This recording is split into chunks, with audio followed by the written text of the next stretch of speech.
exceptional defensive play. Yes. So it's going to be really interesting, right? Because, you know, with Sora, you know, to dumb this matchup down, you're going to be using a lot of aerials in place to just kind of keep this Jigglypuff away. And, I mean, yeah, that's kind of the story of it, right? Yeah, and of course, Warp, of course, being one of the more experienced in this matchup, especially fighting me a good amount of times in bracket. I'm sure he knows exactly what us Puff players want to do against him in neutral. So he's just really taking his time, really trying to find his openings. But of course, when Puff gets one opening like a good pound, there's a lot of things that can be done in combo routes. Exactly. And, you know, it's also going to be pretty interesting to see how Warp is going to be extending his advantage state against this Jigglypuff, right? Yeah. Because it's going to be kind of like a floaty war, right? Where it's like, oh, Jigglypuff's big strength kind of being weaving in and out of her opponent, but Sora actually being one of the few characters in the game that can kind of match Jigglypuff's freak when it comes to that. You know, so it's like, yep, here you go, right? Yeah, but there you go. Sora does have that 1-2, and that's going to be the Punisher to at least take the first stock here. And of course, already a tough one, but it's not going to matter because just like Jigglypuff, we'll find an up air rest. You already know that's the B&B we all love and adore. Exactly. You know what's nice about Amuk? Having absolutely zero hesitation when it comes to pulling the trigger on that confirm, right? A lot of less confident Jigglypuffs to be like, you know what? I got this up air. Maybe I go for a drill. Maybe I go for something else, right? Yeah. But Amuk's saying, you know, and part of this might be the content brain, right? Being like, okay, I get this hit. I'm going to murder you like 10 times out of 10. So Absolutely. Nice, good up smash find there from Warp, and already looking very solid right now to kick things off. But of course, Amuk is a surprising player. He does find ways to definitely catch you off your guard, and you can see Warp is already being very patient about that rest and disadvantage. And that's a problem, right? Because, of course, Rest having that frame 1 intangibility that many Jigglypuff players will use for combo breaking, right? But you're fighting a disjoint character, so how reasonable is it for you to use that move in order to combo break? Right. Jeez, man. But, you know, Yes. Jigglypuff kind of floating around, doing her thing. And, you know, the funny thing, too, about the flower that you get when you get hit by Puff Rest is that people don't realize you can just mash the flower off your head. Is that real? That's real. You can actually mash the... Unfortunately, you have to sacrifice your neutral gameplay to get rid of the flower, which is why most people don't opt to do it, but it will save you at least maybe 30%. I wonder if you can... If a Pikmin is attached to you, you can angle your shield around to get rid of it. I wonder if it's the same mechanic with the flower. Yeah. Okay. Oh, and just like that, Warp almost got the reversal that was needed to probably bring it back, and the drill rest unfortunately doesn't get the landing hitbox he wanted. And just like that, Warp will be taking game 1. Yeah, I mean, I can't say that I'm very surprised by that rest. Of course, that kind of being the personality of Amuk as a player. But, you know, like, I respect it, right? Because, you know, if you kind of view the trajectory of that game, right, Amuk wasn't really able to keep up without, like, kind of a definitive kill using the rest or something like that, right? While Warp was getting these kind of Nair 1-2 up smashes, these up smash callouts pretty consistently. So Amuk, I don't think it's unreasonable for him to try to bet it all on that rest, right? Yeah. And of course, right now, bringing it back to Small Battlefield. The one thing that I do know about Amuk is that he talks to me that he just feels Small Battlefield is just a really good stage for Puff. So he doesn't really opt too much for the counter pick here. He is down to just kind of run the whole set on this stage. He is a believer. Oh my gosh, dude. Look at this movement from Warp, trying to get these resets frequently. Amuk just not fighting, you know? Yeah. And this is kind of the important key to allowing Warp to clean the job up, is not giving Amuk any of these really, like, goofy disadvantage kills that he's kind of throwing out here with rest. Yeah, but, you know, Amuk kind of beginning to figure this out, right? Using the CQ, kind of being a little more patient CQC with punishing the swing with a drill or something like that. And, yeah, for the first time all set, Amuk with a slight lead. Just like that's gone, I guess. My bad. Well, right now, kind of just trying to make things work. And that is going to be the first stock there for Warp. And now Amuk looking to get the revenge kill immediately, but he's expending a lot of his jumps off stage. The one thing you don't want to do as Puff is SD. That is the most sad. Oh. Dude, what are you doing, man? What is going on? I'm going to need Homeboy to realize that down B is the devil. You do not listen to that shoulder. What's going on, Amuk, bro? We're not on Twitch right now. We're not on your Twitch stream. We are on Twitch, but not your Twitch. So you got to chill out. Uh-oh. Well. I got no words for that interaction. All right. Can Gonna get on setup 3. Rove and Scarlet Seraph to setup 3. Well, yeah, Emma kind of getting freaky off stage, you know. Jigglypuff probably one of the few characters in the game who can actually edge guard Sora. But of course, Sora having an incredible recovery, so you're kind of able to keep up. Leonidas and Maidenless. Yeah, man, like, if Warp wants to, I really would recommend Warp kind of playing a little more aggressive now. Kind of getting handled by Amok, who's found a way to zone break him pretty effectively. Kind of once again weaving in and out. Oh my god, dude. And you know, as someone who plays a character where you're kind of putting a character in that stun state, trying to read their mash out, honestly, maybe a little lucky, maybe a little skill-based by Warp being able to react to the free, to Jigglypuff calling out of the freeze and that up smash, you know. Harder than it looks. Yeah. Oh, but unfortunately for Amok, he may have just expended one. Give y'all a sweet set here. Kings Voltorian winners round 2. We're going to see how this goes in Bayo Lucario. Of course, shout out T2S. We taught to start in this household, and Voltorian respecting it as well. But here we go. The scary thing about Lucario, it's just the fact that, of course, yes, you know about the comeback aura. You know about the kill power this character has when he's down in the set. The thing is, you just got to play the character out like it's just another one on the roster. You can't allow yourself to let the fear factor take over, because sometimes that's pretty much what's going to ride a lot of these matchups to be very one-sided. So I'm kind of down to see how this goes down. Right now, very short and sweet neutral interactions between the two of them. Kings, Voltorian, really trying their best right now, trying to get some big openings, and of course Kings being able to even up the percentage almost slightly. And right now, trying to get a setup on platform, not going to quite find it. Loving the patience though from Voltorian. He's really like allowing himself to be very disciplined and not getting too overextensive, because Bayonetta is a character that kind of jump scares you when it comes to trying to get your hits in, because the moment you think you got an opening, Bayo can just ABK you, or in that case, she can just run at you and hit you. Also, which time, very scary to think about, especially with a projectile character. You just got to be very wary. The Kings does have a lot of tricks up his sleeve, but I don't think it's phasing Voltorian too much right now. Let's find a throw here. 70% is a scary number to be at against Lucario. Aura is actually building up just a little bit here. This is the scary part, right, of fighting Lucario, because a lot of people underestimate how much aura you need to become a threat. That force palm not exactly closing it out, but now you got a huge charge shot, right? Yeah. You got some really strong buttons. You got a character that can kind of fly around the stage and move around, and you got situations like that. That's exactly kind of the dealer's choice right there, as Lucario gets another full swarm and another kill. And right now, Voltorian with the lead. This is scary, you know, especially because Bayonetta does not snap ledge. Those aura spheres are going to become a problem for Kings. Okay, does get the grab, reading the air dodge. Now, here's another tricky thing about Lucario. Being able to read the recovery. Recovery, he just sits still for a few seconds, but those few seconds could mean everything if you guess wrong. Jeez, man. It's going to be really, really difficult for Bayonetta, a character with not necessarily the greatest raw kill power, to find a kill. That was a crucial miss. Unfortunately, just kind of space it a little too far back.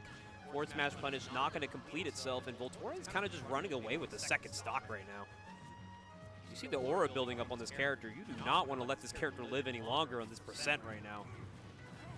I'm curious as to why Kings didn't send the Zelda, you know? Zelda, of course, being a bit more of a linear character, but having the raw kill power that Bayonetta can lack. You might be able to give him an opportunity to maybe think about that if this game does, in fact, go Voltorian's direction. 4 minutes on the clock, man. Of course, a very slow-paced set. Typical of these characters. Wow, what a block straight. Very, very smart by Voltorian. And beautifully executed, too. Already at 175. Just believe it or not, this Lucario can kill you at this percent. And here's already the opening of a lifetime right now. Voltorian looking to open this up with a 3 stock, but King's not backing down yet. Okay, it's the weak hit. We're at 200%, man. Anything from Lucario kills here. And that was a sour F smash, and that's going to do it. Wow. Already a 3 stock for Voltorian to start game 1. What a character. What a character. Shout out Logan Reyes playing this character too. God damn, this character can do it all. Well, good stuff there. Voltorian pretty much make it a statement game one. Just kind of letting them know, hey, this is my character, and you better learn how to adapt now, or it's too late. Jeez. I mean, once again, Bayonetta, very interesting character choice to go in Lucario. Thank you, sir. The way you kind of beat Lucario, of course, is you don't want to let him build up that aura, right?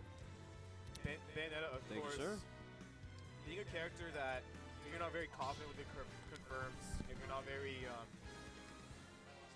sharp with your things like your witch strikes or stuff like that, you're gonna not be able to kind of close Lucario. But switching right back to Zelda, which of course is a better choice, having a kill throw, having a knight to control neutral. So yeah, I mean, I really do agree with this choice from Kings. Top start, there you go. And on setup 1, can I get Scarlet, Seraph, and Myrrh? Setup 1.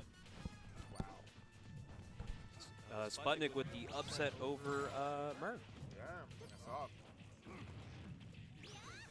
So yeah, I mean, as predicted, Mario, check this out. He big Zelda. Hey. He wants to kill. He wants to kill.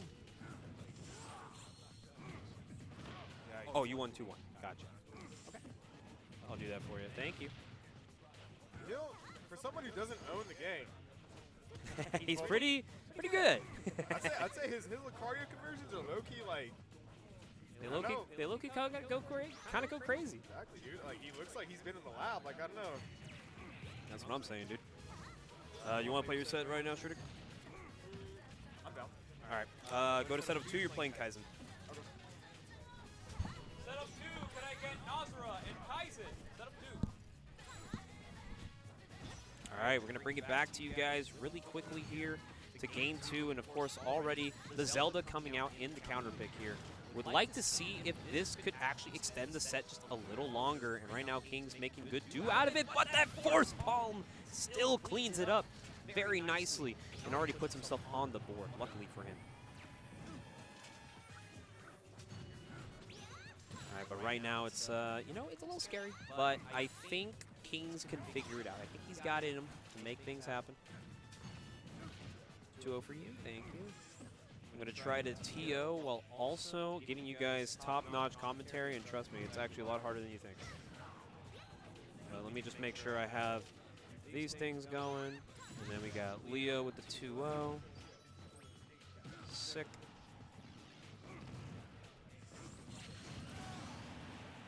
All right, that's a stock there for Kings. I believe I heard Lucario die. Yes, sir. I'm just kind of guesstimating based on like what I'm hearing. All right, but right now, Voltorian kind of keeping it nice and still for their lead here.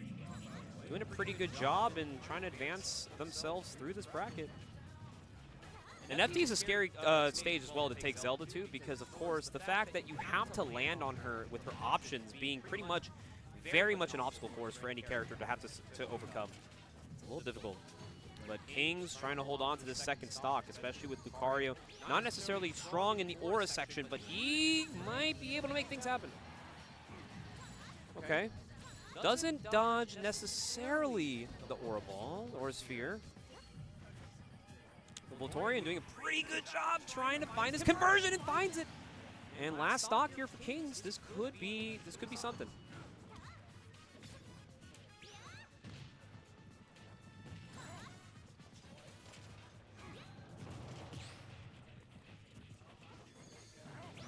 Okay, making things happen back and forth here. Looking pretty good. Voltorian taking a slight little lead. Trying to make sure they can overcome the Zelda. Because right now the pressure's on. As Kings is really giving it to him right now. This is kind of the upgrade on the gear. Gets a nice hit right there. Not going to get the conversion on the down tilt. But does, in fact, snipe him with the Knight. And Kings potentially has a chance to bring this game 3. He's making it look pretty clean. Doing a good job.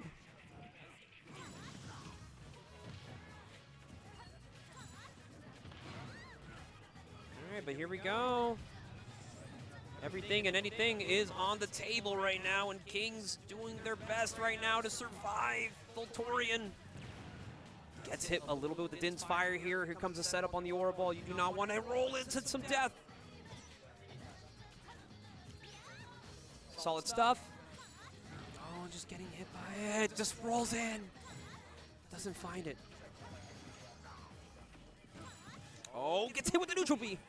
Somebody's got to get hit. Oh my goodness, here comes the knife, the setup! The footstool coming out from Voltorian, not gonna find anything off of it though. King's doing a really good job maintaining what they can from this stock. Voltorian having to play on the side of the stage, actually having to be very cautious about how you approach. And throws out the aura ball or sphere. Not gonna quite get much, 80%. Both players looking at potentially some bleeding eyes right now. They're seeing red. Oh, and this could be it. Could they get the conversion? Yes, they find it, and Kings finds a way to clean up game 2. We got a game 3 on our hands. Great stuff from Kings to keep composure and brings it all the way back. Very close game, especially a very different narrative of what game 1 was really. This Voltorian kind of just woke him up a little bit. He realized what kind of gameplay he had to give out tonight to make things happen. But nonetheless, in a best of 3, Voltorian with the counter pick advantage. We'll see where they wish to go here.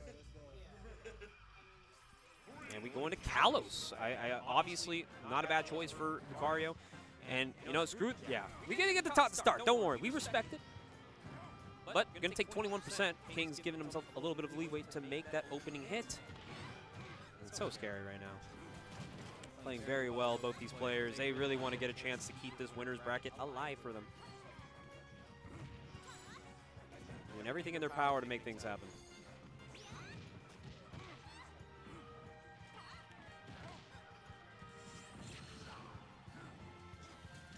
Okay, getting the setup there. Oh, just trying to read some of the movement here on the platform. Not going to quite see through it right now. Okay, good power shield actually from Kings. People don't realize power shielding is still a thing in this game. It's still something you can definitely get away with a little bit. Oh, try to get a little bit of the teleport. Not going to quite find it. I'm loving the way Kings is playing this time around, at least this game. He's actually definitely adjusted a little more of a defensive gameplay. So, because he knows Voltorian is kind of down to just rush him to the ground. But you have to be so calm and collected when it comes to fighting Lucario, because one false move and you will see your stock actually see you later out the ballpark. Just like that. Another command grab there from Voltorian, and he takes first blood already, game 3 here. But of course, the adjustments for both players are just absolutely amazing.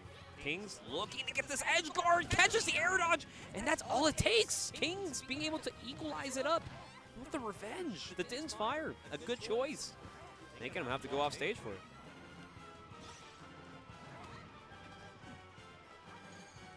There we go, trying to get in there, not going to find it. A lot of these tilts, but of course, King's super ready on the disadvantage, looking to get some hits. Strong lightning kick. And a strong back air from Voltorian. This is literally left, right. This is quite even, Steven. Oh, unfortunately, the trade doesn't go in Kings' favor. And this could be a confirm, and it is! Voltorian finds it.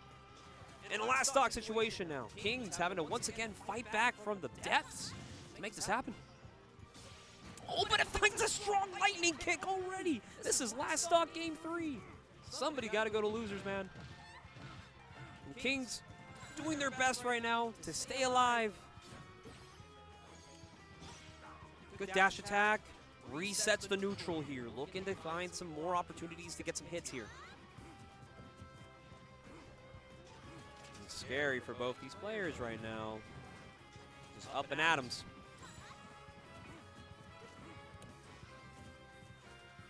Just so patient with the hold of the shield right there. Voltorian's not trying to allow himself to get anywhere close to the sun.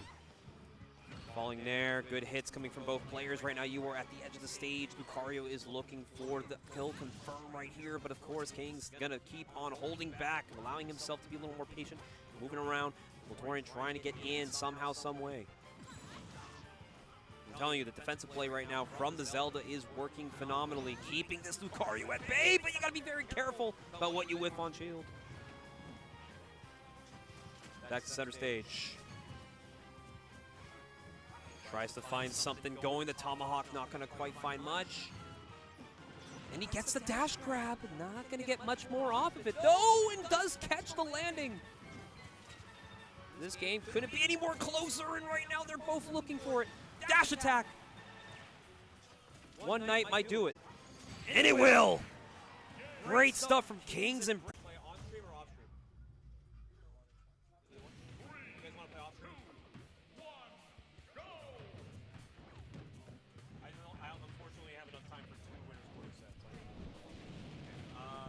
Play on setup 2. And then I'll have you play next open setup. I think that one just finished up, actually. Oh, shit, the set already started. Oops. It's okay, you guys already see gameplay, right? All right, here we go. Rove versus Sputnik. Game 1. This is actually winner's quarters. So this is going to be a winner will be advancing to your top 8 side of winners. And it's going to be a good one because both these players are definitely unsung heroes in the heavy department. But we're going to see who prevails the most and who takes the more hits. And right now, Rove already off a great start with a 4-kill. Start things off. Let's see. I do apologize for my inconsistent commentary because I am trying to make sure I have everything ready to go. But, of course, Rove trying to at least continue the lead here. 29.9% added to his caliber here on the second stock. Looking to make things happen. Sputnik looking to play very, very cautious around this Bowser. Very good spacing here. Not overextending and finds the opening on that forward air. Young Mariner 10, you already know, he's looking for the overseas kill. All right, let's see what we got here.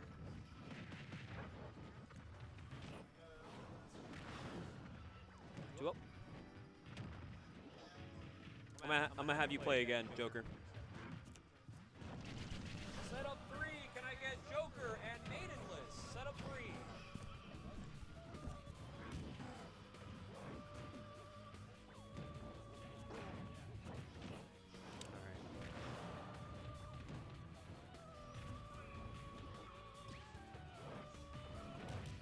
Alright, but right now, you know, both players going at it. Gonna get myself back on the screen here. 2 stocks apiece.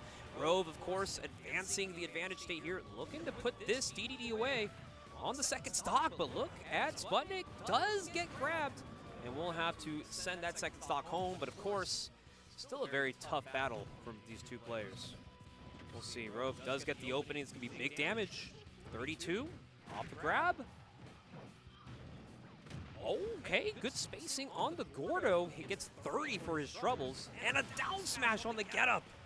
Already last stock situation between these two. Somebody needs, you know, game 1 is always critical, especially when it comes to these type of sets, man. If you want to be able to push your luck, you want to be able to clutch it up. Okay, gets an up tilt. Oh, doesn't read the jump away. So scary landing on Bowser's. Even as a super heavy, you got to know that up smash is lethal. And just like that, Rove does find the up smash kill to take game 1. Like I said, Bowser DDD is such a volatile one. We got Murr on the mic. Whoa, did he take game 1 with that up smash? He took game 1 with that up smash indeed. Dude, why is Bowser's shell so, like... It's made a hard shell, dude. I can Yeah. Bowser's hard shell, it's Thick with it. thick with 2 C's. 2 C's. I love that. I love the enthusiasm, and of course I love Rove also getting into the mix of things, but it's also invincible, which is crazy. But we're going to go to Kalos here for game 2. You know, this stage is very tall, if I was to say so myself. Yes. Yes. The blast zone is very, very high. I mean, it's only right for 2 gargantuans to play on a big stage. They honestly need to find somewhere where it fits their size. Well, you know, these gargantuans are very wide, where the stage is very tall. It's actually not wider than other stages. This is true. So we need to have, like, really tall characters. Really tall characters. Yeah.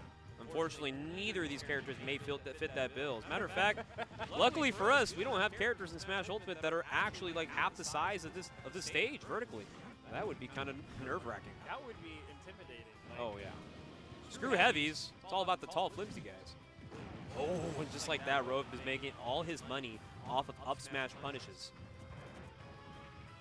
I mean, I would say so far that would, from what I've seen, it's 100% true. I've 100% seen stocks ended with up smash. Yes, 100%. But that's because I wasn't watching. This is true. Yeah. That there was kind of wild. Okay. Yeah, EDD recovery is always like nerve-wracking because you never know if they're gonna pull the trigger on the actual landing or the safe landing. But Ro finds another. This carry. They're both up smashing. Like, Up smash for free, why not?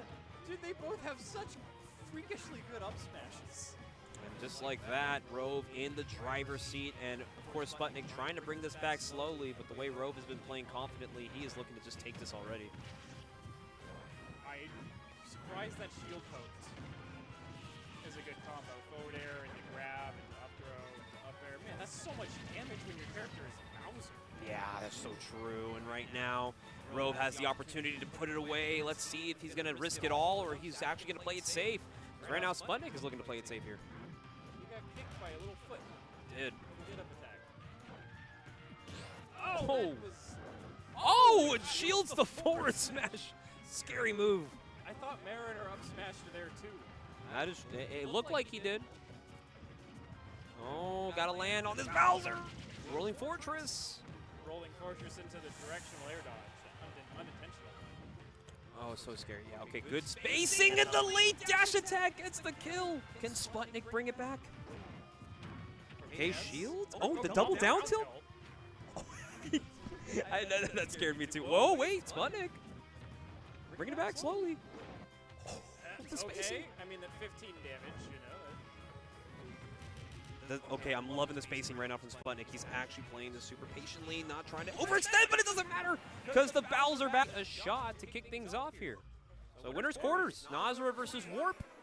And of course, Warp just took down Amok in the previous round and now gets another chance on stream against the best player here tonight. And for those of you at home just tuning in, Terry has some really strong moves he can pull out once he gets into go mode, past 100%. We're talking some serious stock finishers. Oh yeah, most definitely. So a really good. You either want to get rid of Terry early. He's very gimpable, so you knock him off the stage kind of early. Or you just have to be super aware of what those skill moves are and punish him for using it. Yeah, that's true. Yeah. Okay. You know, fun fact about Terry, he was the strongest character during the Wi-Fi era. Oh, absolutely. Yeah, there was like some amazing data that showed that like lag really matters. Mm-hmm. This is true. Yeah. Okay. Right now, Warp trying to take his sweet time, making this happen. All right, gets a back air. Yeah, I saw that Thundaga, and I was like, glitch guard right here. But nah, Warps knows what he's doing. He's a strong player. He's got that sword in hand. There you go. The 1-2 rising tackle will put it away, and Nazra realizing this is a little bit of a stronger winner's quarters opponent than he probably imagined. But of course, Terry can hit pretty hard when he gets the right buttons to come out. Yeah, he just got that go mode enabled, so that was so scary, dude. That move does so much damage. Oh, what shields it straight up. What a beast. Yeah. Oh, but the Buster Wolf comes out right on cue. Oh man, that went under the ice. And something about Terry over 100%, you just kind of need to kill this character immediately because all of a sudden he's kind of playing with more than just 3 stocks against you. He's going to give you the whole enchilada. But Warp?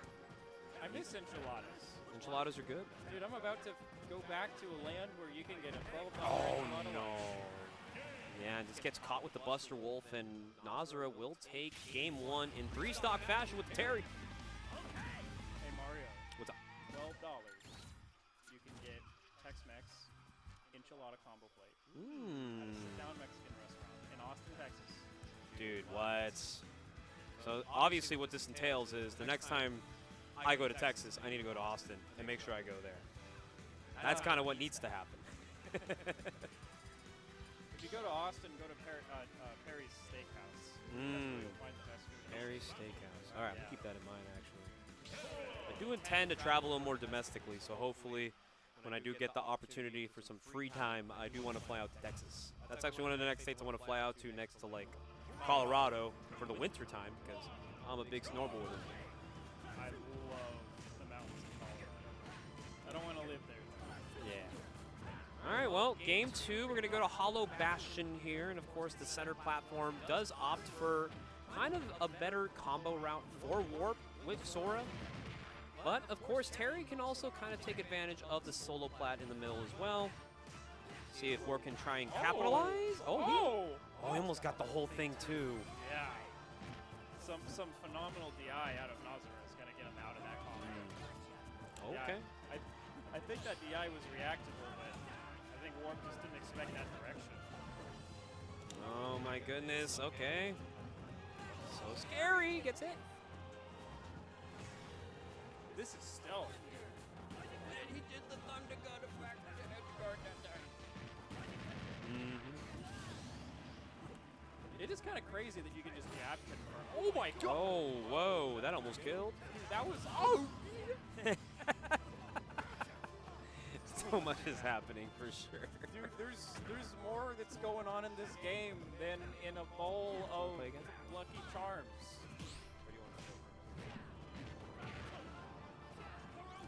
It's still going, I think. Greninja Lucario takes one. Okay. This is a pretty good damage lead, though. Nazara is kind of doing some combos. On setup 3, can I get Sputnik and Joker? And he's finally on fire. Man, this is just like here's one combo. That's how much damage is missing here. Oh my god. This is actually crazy. Yeah, I'm actually liking the adaptation that Warp is making against Nazara's Terry. And, you know, even if it seems very doable, you got to be very mindful that that go meter is almost on deck. One small little smack to the noggin, and we will see Terry in Scary Terry mode. Watch out. Oh, yep, Rising Tackle confirm is going to do it. But, of course, still with go meter, anything is possible. You got to take that stock immediately. You do not want to allow yourself to take more than what needs to be taken. Yeah, with 120, you want to get rid of the stock as quickly as possible with something smooth like a back air. Oh, Okay. yeah, that's just the plays you got to do. All right, Nazar being able to take. Yeah, I kind of want to see what the elemental management is going to look like on this final stock. 40% to start out. Yeah, it's going to be taking a lot of power dunks and disadvantage, especially at low percent. So, of course, Warp needing to find something to go, or else Nazara will take him out of this winner's side with the quickness. With the quickness. With the quickness. Yeah, this is a game of stocks, not a game of percent, so it's not over till it's over is what I'm saying. Down throw, perhaps. No, forward throw. He's going to throw him off the stage here. Might try to catch him with a burn knuckle. Yeah, he just wants to get some stage control so he can do something. Imagine if he was ledge guarded and died there. Okay. Oh. Okay. Freezes up. He's got to find a way to get in here. Oh, that's going to do it. That's, yeah, one spot dodge too many. There we go. That's going to be game. Good game, guys. Hey, you know, Warp made the adjustments, but tough to deal with when he's playing Terry. So this is probably going to be a little bit of a test of might to see if he's down to keep it going.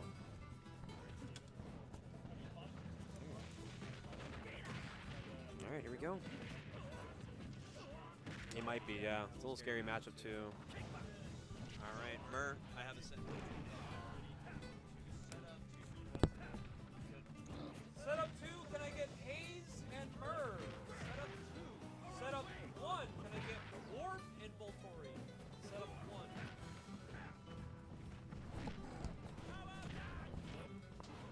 All right, going right into it here.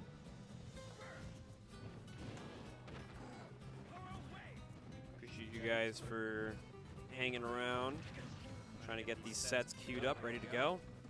Like I said, small bracket tonight, so a lot of things are kind of moving a little swiftly. But now we got pretty much all the losers top 8 qualifiers going, so we're going to start getting this bracket and move on along quite nicely.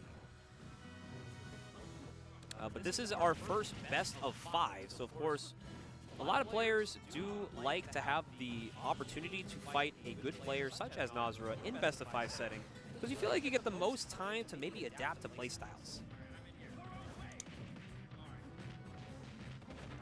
Right now, Rogue kind of holding on to a very small but slight lead here, trying to make things happen. Okay, Rogue playing it patient here. Oh, try to read up smash. Oh, gets the late up smash into the bear? We got Skeletal joining us on the mic here. What's up, Skelly? What's good? So Rogue is kind of up a stock right now. Oh yeah, for sure. Oh my god. Yeah, and this is kind of as predicted, knowing that the Shotos, and fighting game characters do kind of struggle against Bowser. Yeah, I think his jab, Terry jab, I believe gets tough guys, so it's really hard to start off his combo game sometimes. Yeah. But you can get those down tilts. Not quite gonna take the stock though. Bowser really heavy. Oh yeah, that's a big hit. I wouldn't be surprised if Nazra opts to go to the Inkling here because, I mean, no, it's not a bad showing for Rogue. I'm not going to lie. He kind of made that look pretty nice. He's looking clean. But, of course, Nazra always has another character in the back pocket. You cannot be too comfortable taking a game off the player. Oh, for sure. Yeah, I'm expecting the Inkling to come out at some point. I don't know if he tries one more. Oh, no, he's going straight to it. No, it's time to annihilate. It's time to go into the business. Here we go. The Inkling is here to stay, probably for the rest of the set, but Rove does have a 1-0 lead on Nazra to start things off. I'm surprised we're seeing FD here. I feel like that's got to be scary against Bowser. Yeah. And I would assume, too, playing Inkling in this matchup, you're going to look at Bowser as kind of like combo food. How many hits did that take to get him to 80? What the hell? That was like 3. And unfortunately for Bowser, it takes quite a little few more to get to the same number. But right now, Rove getting the damage he needs to maybe open up a stock. I mean, like, even though you see Bowser at like 120, Inkling at 85, this is like even. Both of these characters are at kill percent. In fact, I'd even say Bowser's up now that we're not at up throw upper kill percent. Yeah, 100%. Hard to find kills on Bowser, especially with a character like Inkling who just doesn't have that much once you're outside of that up throw upper percent. Okay, but Nazra will in fact take the first stock regardless. Bowser is a scary character. I mean, from my experience fighting this character, from multiple different players, it does not matter how big and how much you want to consider it combo food. The guy can just hit you like a freight train. Oh, for sure, dude. I've been fighting Nano Ash so much lately. Oh, yeah. Dude, crazy statistic, my last 5 tournaments, I either lost to Luis in winners or Nano Ash in losers. It happened every single tournament. Last guild house, it happened both of them. I lost to Luis into Nano Ash. It sucked. That is very true. I mean, like I said, man, sometimes it's also the dealt with the cards. You got to fight the same people and over again. We try our best to at least get people to play different people, but man, having to play the same two people every bracket. Dude, it was crazy. Oh, what? Jesus Christ. You had all that time? Insane. All right, well. Well, there we go, taking it right back. We'll run up and just get an up tilt there. But of course, Nazra feeling a lot more comfortable here on the Inkling. Already a full stock lead, maybe some more. Ooh, good up B to catch the roller there.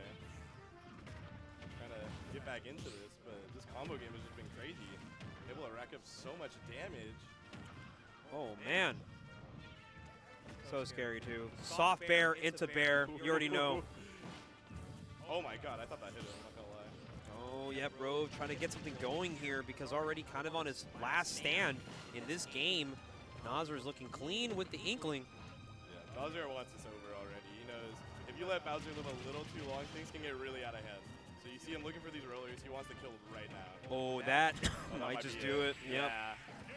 Even despite a high percentage, that Bowser is a big boy, so it's not even going to matter how high he's going to go up on the up throw. What matters is the kill power that comes off from the up air, and now Nazra on the board. Yeah, now we're going to see Rock's counter pick stage here. Could make a huge difference, honestly. Felt like he couldn't really land easily, so I think just any platforms are really going to help out here. Yeah. Ooh, and Kalos, I like that. The Bowser side B on Kalos can go crazy because you can just take him onto the side platform and be even further than the right than you can do on like any other stage. So we could be seeing some early kills from Bowser.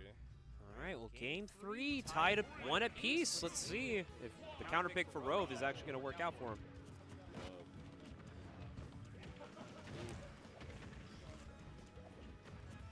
All right. Nice stuff right there. So, obviously, we talked about how Kalos is like, it looks big, but it's like deceivingly big. Because mostly Bowser just kind of needs a place to land against Inkling. I think most characters, when they're fighting Inkling, they kind of need plats. But of course, the plats can also be kind of like the counterplay because they're going to be looking for these Booyahs. But Bowser's a big boy. Booyah not killing until like maybe 130, 140. Oh, I didn't even think about that. Yeah, with the high ceiling. Yeah. Living. So Rove is definitely trying to make sure to earn his kills from the side, if anything. Oh, for sure, yeah. And Inkling just like, I feel like you got to find those rollers to get those kills off the side unless you're killing with like sweet spot fair. It's just not easy. Oh, and that's going to be the outro up air. Still true at 150. Bowser is heavy, man. Yeah. But definitely not out of this yet. We just got to see a few good hits from Bowser here. Oh, going for the up smash. Yeah, we're moving on pretty well right now. It's okay.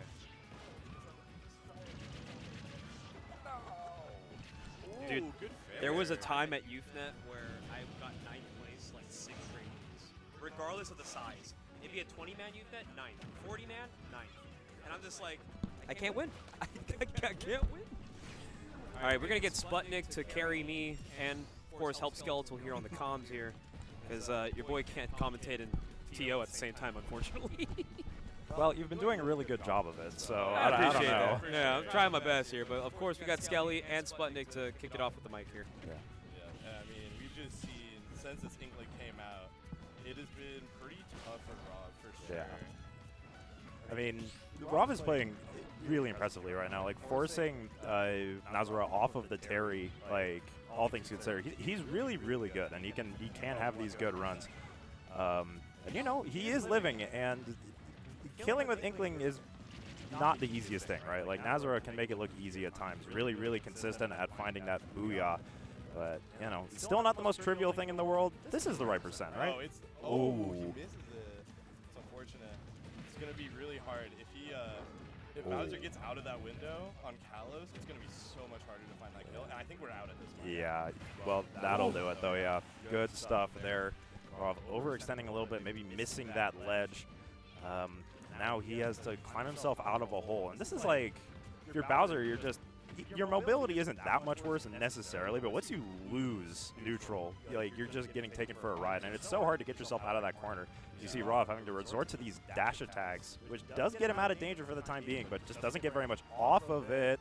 Good DI from Nazura. Yeah, and I think Nazura has just been doing just an excellent job of whip punishing, just being able to get these perfect dashbacks every time Rob tries to swing, and getting great punishes off it with these back airs, just racking up so much damage with that. Oh, is that gonna do it? Oh, wow! Roller. Oh, just styling on him right there is Nazura. Stylish ways to get that kill. I think he's mad about that Terry game, I'm not gonna lie. Well, let's see if he can take that same energy into Game 4, or if Rav can kind of reset it a little bit. We are going back to Kalos. I do like this pick from Rav, you know, getting a lot of space to move. Again, Bowser not actually that much slower than Inkling. Might be faster in a dash, actually. I is he? honestly would not be surprised. Bowser is fast. Yeah, okay, we are running right back. Yeah, and I do think the big stage, like, not even just from the space on the stage, but the blast zones does benefit Rav, but there's only so much a stage can do when you're playing against a character as good as Nazura, so Rav is going to have to dig deep. Ooh. Hunting for those up smashes. I got caught by like 3 of those. And he is quite good at timing, though. He got caught even on a neutral getup. Oh my god, that's impressive, yeah. Yeah, I feel a little bit of a shift here. I feel like Rob is doing a really good job now, playing a little bit more patient. Just, you saw waiting out a spot dodge earlier on. It feels like a big shift is here, but it's not making a huge difference right now. He's covered in ink. He's taking a ton of damage. I'm not sure about that DI. Yeah, I think that was DI in. That did not look pretty. Is this the right percent? It is. Yeah, wow, good stuff. I mean, Nazura starts playing Inkling like Luigi when people are. Yeah, that was one of the better. I forget who said that on Discord, but that was very, very accurate. Oh, Nazura is feeling himself right now. That's messed up. Oh, don't do him like that. Come on. Oh, he got pinned into the bomb as well. Oh no. I don't know what Rob is supposed to do in these tech chase situations. Like, Bowser's tech roll is so bad. He's so big that just like, oh, that's you're not gonna it, get though. flipped by that roller. It doesn't really matter at that point. I feel like you just gotta DI up and pray to not get put in the tech situation. Yeah. Okay, I don't know what that was. Just eating through it. Yeah, he's digging deep right now, trying to find these big KOs, looking for these fat aerials. It's a good start. Oh, nice down smash, calling out the landing option. Good stuff from Rav, but he does okay. Oh, not getting the dash grab. That's unfortunate. That could have been big. Yeah, Rav on his winner's bracket stock here. It's looking tough, but it's definitely doable here. Ooh, oh. But every time he's put into a tech situation on the platform or otherwise, it's so dangerous. Good shield on the ledge. But Nazareth just so slippery on the ledge. How do you get off here? Oh, then this is approaching the percent that Nazareth is hunting for. He needs just a little bit, or he needs a roller. That's going to do it. 3-1 for Nazareth. Really well done. The whiff punishing just on full display there. And Leonidas. Setup 1, can I get Sputnik and Warp? It is a best of 5. Stop it. All right, let me get back into the action right quickly here as we have you, Leonidas and Skeletal, for your other winner semis. And of course, the last time these two played was actually just last Euphnet. It was a 3-2 for Leonidas. So I would like to see if Skeletal's got the adjustments here, but I think Leonidas is actually just taking off where he left off. It's you know, there's characters that just kind of for free can throw their whole body at you, and it's just an active hitbox. What are you supposed to do? You got to allow yourself to get around it, but Leonidas making it a difficult time for Skeletal to even make that happen. But of course, it's all about the neutral. It's all about how we play the neutral, how we go around this. I'd like to see some more hits out of here from Skeletal now. Leonidas is always like unpredictable in a lot of the things that he wants to do because my man, he's playing for the people. a lot of times you play for the people, you kind of feel a little bit of a confidence surge, and it just makes you play better, not realizing that you are playing better. Sometimes the nerves kind of just get shot right out of your body, and you're able to just kind of adapt. But of course, Skeletal looking to find this edge guard, not going to quite find it. So scary when Leonidas is moving around the stage like this, being very, very wise not to contest a lot with the Min arms. But when he's able to find an opening, he's ready to gamble it all on a kill. Oh, that up smash, and that might just do it on the up throw. Leonidas will take stock number 2, and he's up very nicely. 3 stocks to 1 here. Of course, one good hit out of Min can put this Mewtwo to sleep, but it doesn't even matter. You're living, though. But dang, kill screen at 45, sometimes Mewtwo might just do that to you, but luckily, Skeletal with a second chance at life here on this first game. Already kind of a very exceptional display coming out from Leonidas as he's looking to just put this away.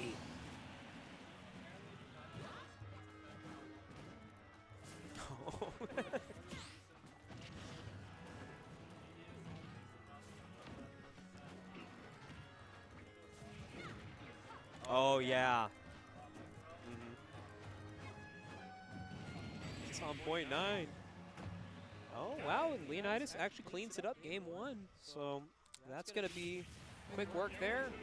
We'll see if we can find another life here to kind of adjust, because Leonidas has been actually on an exceptional tear as of recently.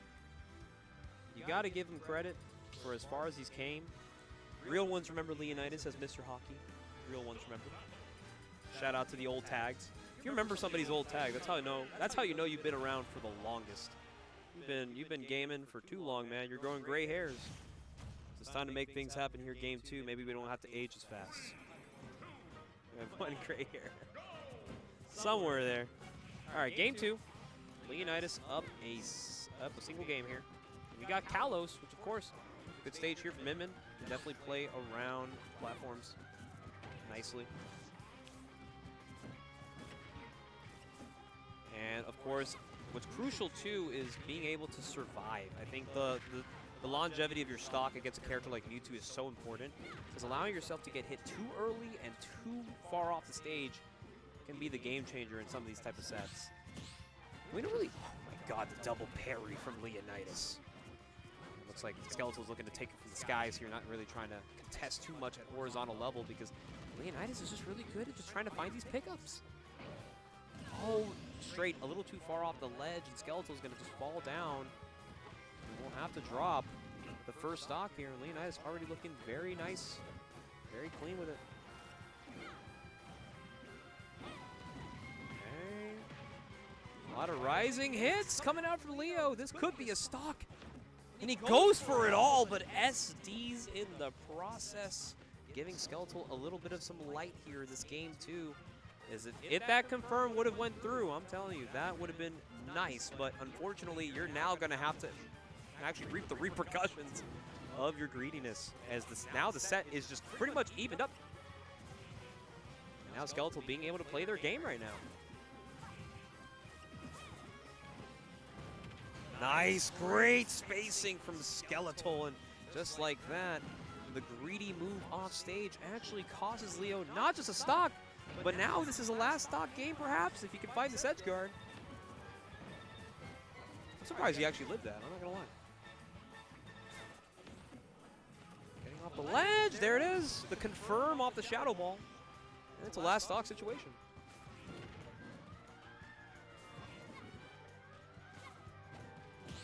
Okay, forward tilt. Down tilt. Down tilt. Into Nair.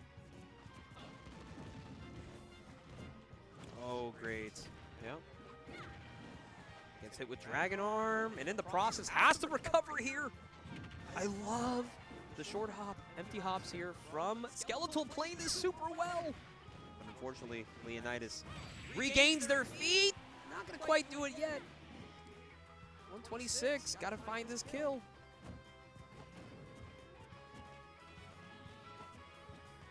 So scary right now, just kind of both players really taking their time with it. And great up smash out of shield from Skeletal. And just like that, we've evened up the playing field 1-1. Great stuff from Skeletal, really staying composed right there, playing with the lead. And like I said, you know, that second stock that, or that first stock that Leo tried to get way off stage, unfortunately that SD actually created a snowball effect for our fellow Mewtwo. And now he's going to have to play the counter game here. Now a best of 3 situation. Difficult times are ahead for both these players, but one's going to have to prevail at the end, as Leonidas is opting to go Hollow Bastion here for game 3. Winner of this will fight Nazura in winners finals. Meanwhile, we have our losers bracket going along. If you guys want some updates on that, we have Sputnik versus Warp in losers 8s, alongside Myrrh versus Kings. So we got some very favorite regular characters who come out to Euphnet every week, and glad they're going to be able to maybe make their runs kind of worthwhile, because one of them has a chance to maybe be in losers quarters, which for a lot of them it's been a while since they've been in that placement. It's always nice to see the regular players come out, and on a given week they do get the right gameplay, the right bracket, and they make things work for them. Going back to this game 3 right now, the center stage definitely optimal for Mewtwo. We've seen Leonidas pretty much like abuse center plat combo routes. Like, my man tells you, if you ever think about taking me to an Animal Crossing stage or one with a single platform in the middle, best believe I'm going to be going for blood. It's that late hit down tilt. Even Skeletal got a little surprised by that. That hit like way behind the character. And great recovery there from Skeletal, being able to avoid Mewtwo, but the run up F tilt. And not going to quite clean up the job just yet. And in the reversal fashion, Skeletal just takes the stock. Okay, gets a down throw here, waits the plat. Oh, forward smashes the wrong direction. Oh, but up smash hits, and Leonidas evens up the stocks.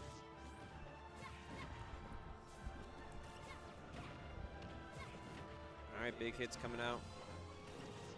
We got Z joining us on the comms. What's up, Z? Hello, everyone. Got a hot set here. Yeah. Leonidas versus Skeletal. This was a run back of last week's Euphnet where Leo took it 3-2. So, of course, both these players are super down to maybe change the tides of the narrative here. Or maybe Leo just wants to continue his demonstration of dominance here at Euphnet. Yeah, Leonidas had a very strong show in game 1, but it looks like Skeletal picked it back up a little bit. I feel like he did get a lot of strong edge guards, which has been his weakness, but Yeah. if Skeletal's not giving them to him, Skeletal's been pretty solid on the stage so far. Yeah. And if I'm not mistaken either, Leonidas, what a nice up throw kill. Killing. Yeah, just straight up kills. Leonidas last week actually had the opportunity to make a long losers bracket, beating the Seagraves Wolf into nice. D tier, into Skeletal, into Janky. Only getting double elim by the guy that he wants to get a run back in Winners Finals. And I'm sure Nasra's sitting there, smiling, smirking. He's geeking. Look at him. He's like, I know I'm familiar with your game, but I don't know if you're familiar with what I'm going to give you in Winners Finals. Leonidas is pretty good at adaptation. And I like that Skeletal decides to kind of take things a little slow here, being able to kind of hold down center stage. Might be able to take the game here. Ooh, misses that punish, but gonna get that nair. That nair on Minmin's so good. Okay, drag and down wow. nair. Good DI from Skeletal though. Can't be dying too soon. Okay, falling nair. Ooh, and covers the frame trap.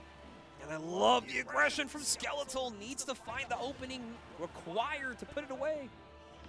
Leonidas not taking any chances off stage. Oh, and he catches the get up. Those charge attacks being so good, catching ledge hangs. I got hit by that by Voltarian earlier. Real. Shadow Ball, Aura Ball, you name it. Oh, catches the get up at the last second. Even Skeletal kind of had to take a little bit of a breather. He's like, Jesus. Like, man, just die already. Yeah, pretty much. Like, can you please not? I'm sweating over here. Oh, good stuff nonetheless. Alrighty.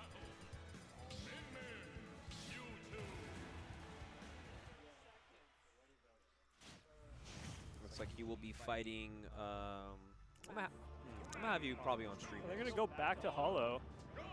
Looks like Leonidas does enjoy the center plat, like you said. Yeah, he does enjoy the center plat. It's actually beneficial for Mewtwo combo routes because he can kind of get a lot of extensions with that big platform in the middle. So this is going to definitely be Leonidas' safety pick, but I mean, yeah, the interesting part is I feel like Min also is decent on this stage because the platform covers like aerial approaches, and she can kind of sit under it. No, 100%. All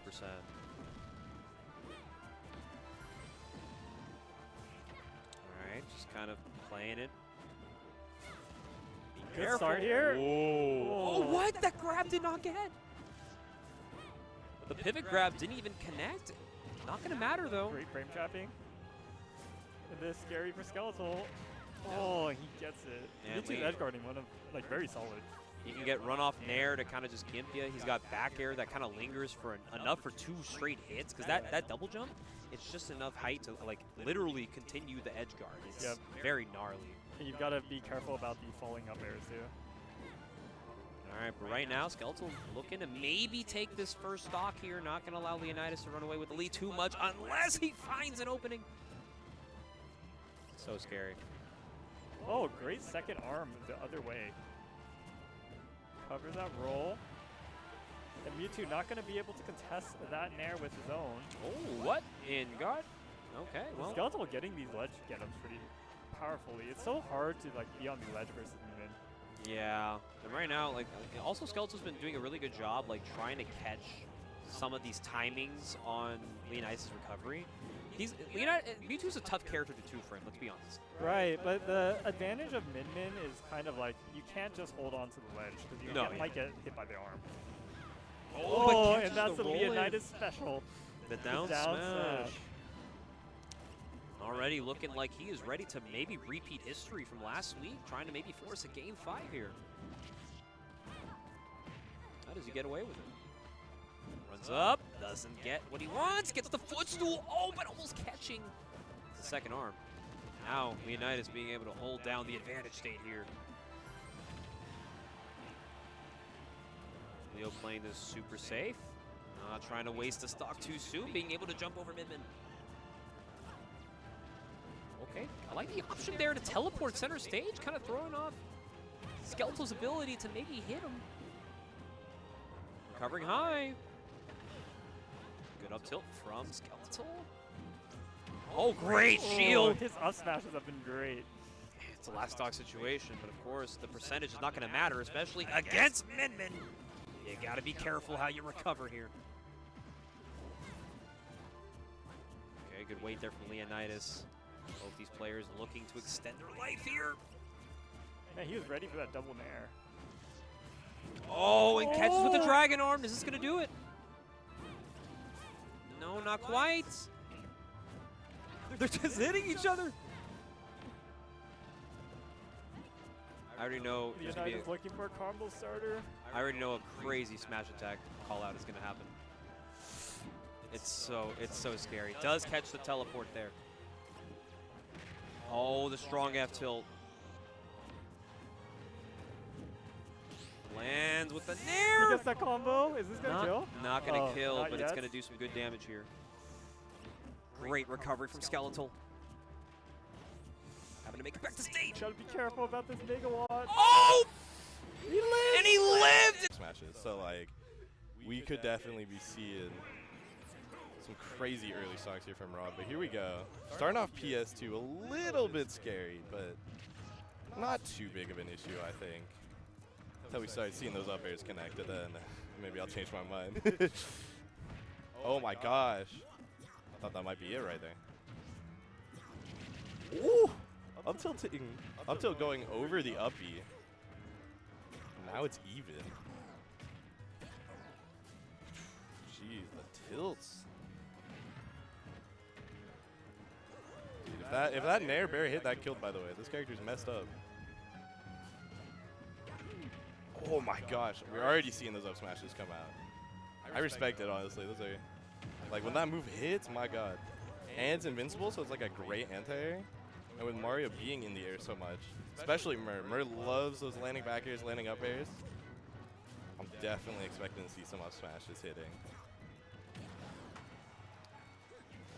I'm gonna be real, Bowser at 170, he's kind of chilling right now. Like, that F tilt almost just killed. He's kind of up right now. Yeah, wow, beautiful F tilt, catching the back air by the lean back of the startup on that move. Ooh, back air, not quite gonna kill. Ooh, nice fairing, getting some damage. Ooh, Nair doesn't connect. That would have done like a solid 30 right there. Just back air kill barely.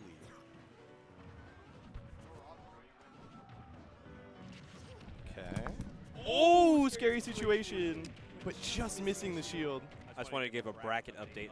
Warp over Sputnik 3-2. Oh, dude. Wait, game 5? Isn't that matchup like terrible for DDD? Oh my god. Hey, you know, they both really wanted it the most, but I saw how the last game ended. It was unfortunate because Warp threw out a Thundaga off stream, or not stream, off ledge.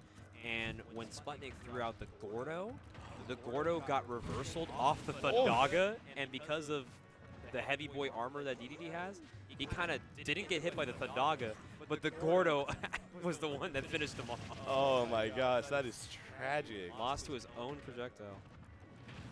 I mean, good stuff to Sputnik. Like, bringing it that close in that matchup is really impressive. And of course, getting the Merwin as well, just great stuff today. Oh my gosh, is this it? Nah, not quite, not quite. It's a lot of damage off the ladder. Back throw. Yeah, I mean, this game was super, super close, and then I saw Murray take a stock at like 100, which for Bowser, that's like super early. And then like, it just snowballed from there, and now it's looking really rough. But if there's any character that can make this comeback, it's Bowser. He's gonna be living for a while. He can dish out a lot of damage. This is nowhere near over. Yup, just gonna be catching that. Oh my gosh, going for it all! Yeah. Ooh, Oh, so okay. close. Did you want to play on? You want to play on stream? We're gonna be seeing Murray taking that game 1. Rob going for 2 of those down Bs at the platform, trying to get the shield break. And I mean, you gotta respect it. Like, it's such a scary option, and if he hits that, instantly wins. So super, super respectable stuff. But we're going into game 2. Being down against Mario is tough. Oh my, we're back to PS2? Why are we back to PS2? Why are we taking Mario to PS2 on your counter pick? This should be Mario's counter pick. No. But, beautiful parry, by the way. Oh my god. Oh, dude. One up air, and he's just gone. It's crazy. Oh my god! You can combo that from back air there? No way, right? No, he's fine. He's fine. One thing that has seemed important. Now, we have seen Mur hit 2 of those big ladder combos, obviously getting a ton of percent, but just not able to kill because of Bowser being so heavy. But just racking up all that damage is super scary. Oh, the fire! Going through the up B. Not the second time, though. Oh, I like that run through. You're like, Mur, you're going to jump back right now, and I'm going to punish you. And even though it didn't get the punish, it was a really good option. And would not be surprised if we saw him go for it again. Yeah, there he goes, right again. Just catching Mur backing off a little bit. Especially at these kill percents. You know, Bowser has a lot of kill options. Mur is going to be a little scared. And yep, you just got to abuse that. Find those anti-airs. Find those dash through F tilts. That's how we're seeing stocks get taken from Rob's side so far. Oh, the back air combo starter, but the up air doesn't connect. That definitely would have been a fair. Ooh, sour spot fair, getting him off stage. Nice, getting some good damage, getting some good damage.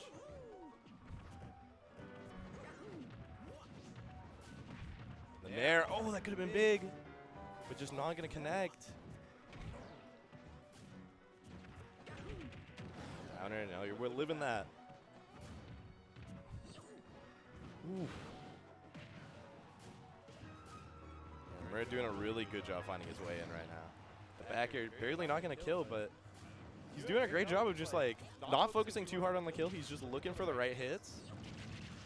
And like when he finds, he's probably going to find a back air at some point pretty soon, and that's going to do it. So just a really good job of like not focusing too hard on like, oh, he's at 150, I need to get this kill now. But just being able to let him live up to 200. No, the kill's going to come to me eventually. If I keep up this control, it will be perfectly fine. I'll hold my lead. And just like that, we see the back air come out. Mur up a stock. But, oh my god, that up air. Just narrowly missing. Up air, up smash. Ooh.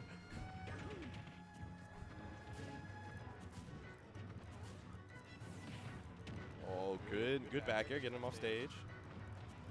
Oh my god. He wants him dead. Oh, oh. Is he dead? Nah. We're living, of course. Oh, yeah. Wow, Mur's been playing around these up smashes really, really well. Especially game 1, we saw Rob throwing them out a lot. Game 2, not as much. It's clear that Mur has adapted well to them. He's playing around them, not getting hit by them. But I think it's up to Rob to find the right spacing. Just finding a good opportunity to just run under Mur, catch a back air with the startup armor, and then kill him.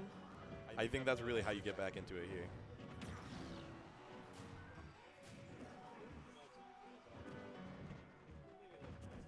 Ooh. Back air not going to connect. Ooh, the air dodge away. That's smart, honestly. Oh my gosh. Not going to kill. Good DI on that. Ooh, the fair just missing. Rob really wants this stock, you can tell. He is looking for it. He's like, if I can get this stock, this game isn't over yet. Anything can happen when it's even stocks, I think. Even if you're at 200%, it doesn't matter. Oh, but it's going to matter here, I think. F throw? I've never seen that go spark in my life. Oh my god. Ooh, the nair kill? My god, Mur. Going up 2-0. Dude, I really hope we see a stage change. I'm not going to lie. I don't think PS2 is the play here. But, I mean, we'll see. Oh, here we go. Yeah, we're switching off. We're switching off.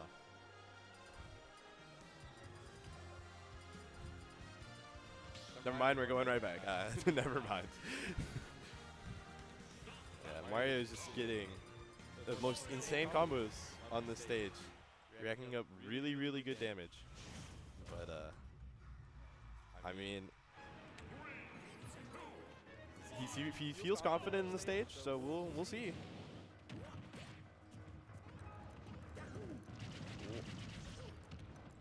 Oh, he's on the platform. There we go. Playing a little more patient this time. He's been going for those down Bs, but this time just like, no, I'm going to react. I'm going to get the side B. I'm going to get my damage. And then he goes for the up smash. Hey, I respect it. I mean, I feel like the idea behind these up smashes is good. They're just not quite finding their mark. Good damage. Hey, there we go. Two shot up. What's good, y'all? Ooh, yup. Sorry, Finding I've good hits. been leaving Skeletal in the dust here. But, yeah, I mean, Mer putting on a pretty good show right now. But, of course, I mean, I'd like to see a little bit of some, like, maybe adjustment. Rove, of course, I mean, opting to go PS2 against Mario for 3 straight games. He's really testing himself. Oh, for sure, yeah. I mean, like, if you beat Mario on PS2, you just, like, I guess you're just better at that point. Like, I think you just know what you're doing, and you're not afraid. You're not afraid of much. Yeah. All right, but I mean, it does take a lot for Mer to actually have to get the kill here. But, you know, luckily for him, he's always on the defensive when Rove is able to break free of his advantage there. Oh, that up tilt comes out first. yeah, that was really, really clean. That was a great anti-air. I feel like that's definitely how you want to be taking your stocks against Murray. He jumps a lot. Like, you gotta be ready to hit those up tilts, hit those up smashes.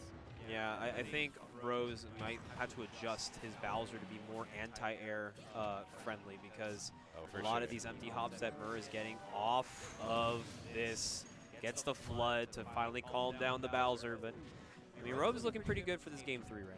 Oh, for sure. Yeah, he is definitely up.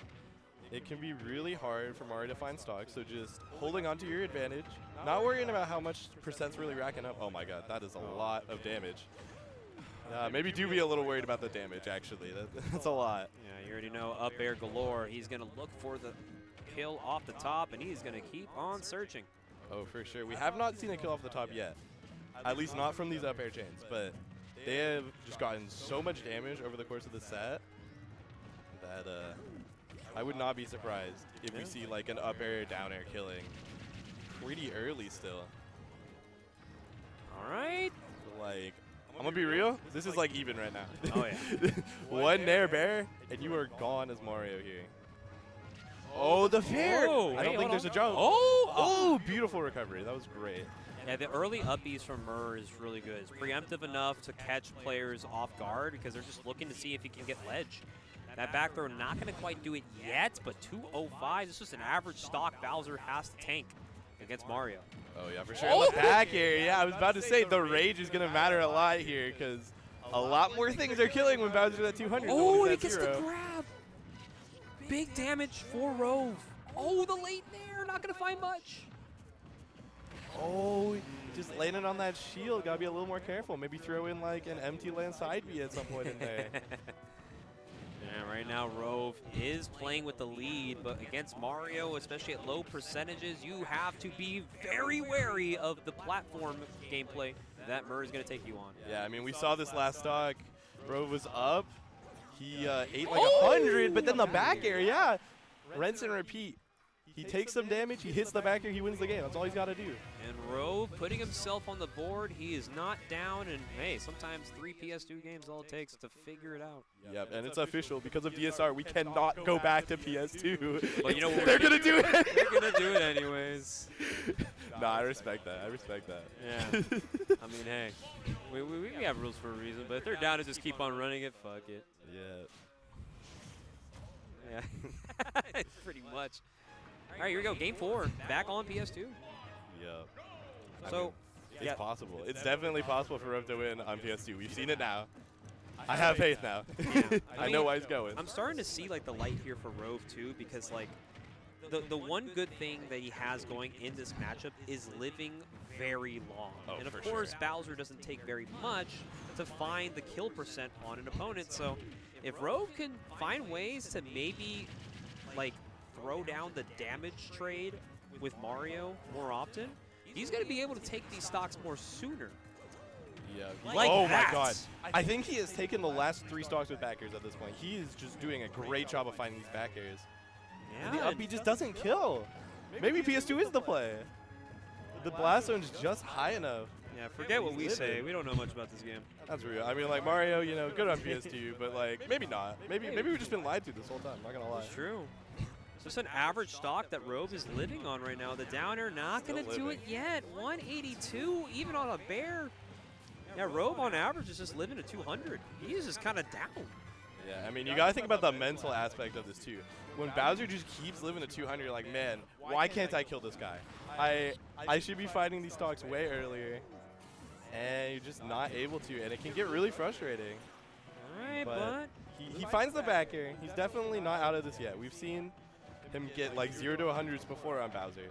yeah, right now, Murr once again playing against Bowser at low percent, so he's more than welcome to play a little bit of the combo route game, but Rove looking for the kill. He's been very bloodthirsty as of recently. And Ooh, that might be it. Oh, good DI. Great DI out. Just avoiding the forward air. ooh, yeah, and Murr. Oh, that could have been a fair. Murr more than happy to take the guaranteed damage for sure. Oh, this is probably it? a stock. That is. Yeah, that one will be. And on the mix-up too, so Murr being able to bring it back here, Rove on his tournament stock. Can he make it happen, or is Murr going to happily advance to loser semis? Yeah, we're seeing all the up airs come out. It's not looking good. Is that it? Oh, Whoa, he oh, is keeping it going with the back air. no way, we're still going. Oh, dude, that 100% was so Not going to kill clean. yet. Yeah, just all that up air ladder damage coming out from Mario. Big body, it's really hard for Mario to kind of miss, especially with the hitbox of as big as Ooh. that. There it is. There's the empty land side B. You gotta have those when you're playing Bowser. You let your landings get a little too predictable, and you see these up smashes out of shield. All right, But well. good way to check them. Ooh! And he just lets it. All right, well, here we go. Can Warp extend the dream run? He's got Leonidas in loser's quarters. Definitely not going to be an easy task, but we do believe that Sora has what it takes to make it happen. Oh, for sure. I think, honestly, the Arcadian, I think, was a really, really big shift for Leonidas. Like, I feel like his results, they were struggling a little bit going into the Arcadian. He got 7th, and he's just been doing great since. He's gotten a win on me. He's gotten a win on D tier. He also got a win on Titan. Like, Yeah, he's Titan been picking win, up names. got some Jangy wins. And that's just in the last week. Like, Yeah, that's impressive. He is kind of a scary player to have to deal with in bracket, and he's finally getting the respect he deserves, too. Yeah, I think we'll be seeing him on the PR soon enough, for sure. We might just get another Mewtwo back on the PR. Yes, we need 2 of them. It would be fire.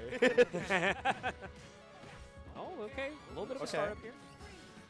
But I do like how... Oh, here we go. Oh, Here we go. This is the Yeah. loops. This is the loops I was talking about. That's really good damage. Oh, it doesn't get the figure. I wonder if you do the IDJ up air there. I wonder if you can get an up B kill. That was like looking like it could have just been the stock right there off that interaction starting at 10%. Ooh, I like is that. a great stuff there from Warp. Yeah. Mewtwo Fair is a really, really small move. Oh, beautiful up smash. Nice. It's a really small move, so just something that shifts you away from it and just getting the whiff, hitting it with a down smash, beautiful stuff. But Leo definitely taking it back. Ooh, back here just missing his mark. But it's looking tough. Oh my god! Going for the down air, but just not quite. We're seeing Leo just now controlling the space.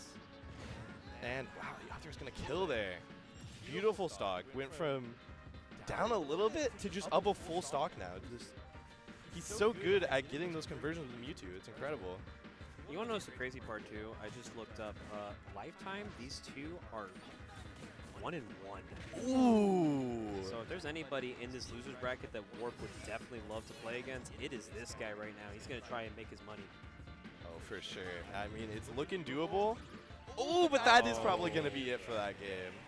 All right. Not too bad. Not too shabby. We'll definitely be okay with the result that it was. But Leonidas holding it down for that first game. Yeah, I mean, it was just some really, really good positioning from Leo that was really getting him those advantage states. Just using these shadow balls, controlling the space, doing a really good job right now.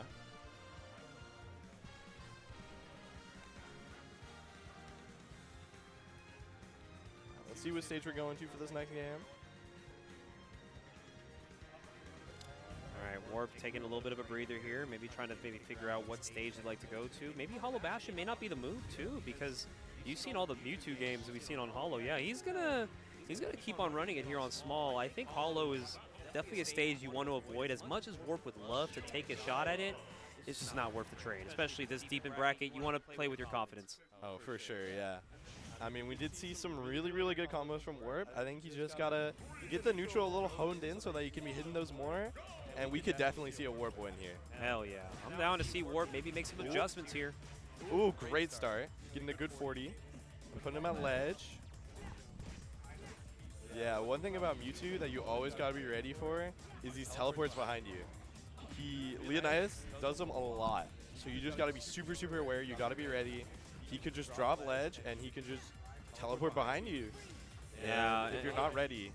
I just feel like as good as Sora is, it just feels like a lot of these disjoints are just not connecting the way that I think they should. Yeah, I feel that a lot when I fight against him, and like they throw out the Nair. I feel like that move sometimes is just like a coin flip of if it's gonna connect into itself. Yeah, I just feel like it just kind of it goes through the Z-axis in a way, right? It's yeah, kind of just whiffs by accident. Yeah, pretty much. And if you get that back hit, it just sends you like up and away for some reason. Like super, super weird. And one good thing about Warp, he is very good at making sure his recovery routes are tough to read. Let's see if Leo can find it. Ooh, yep.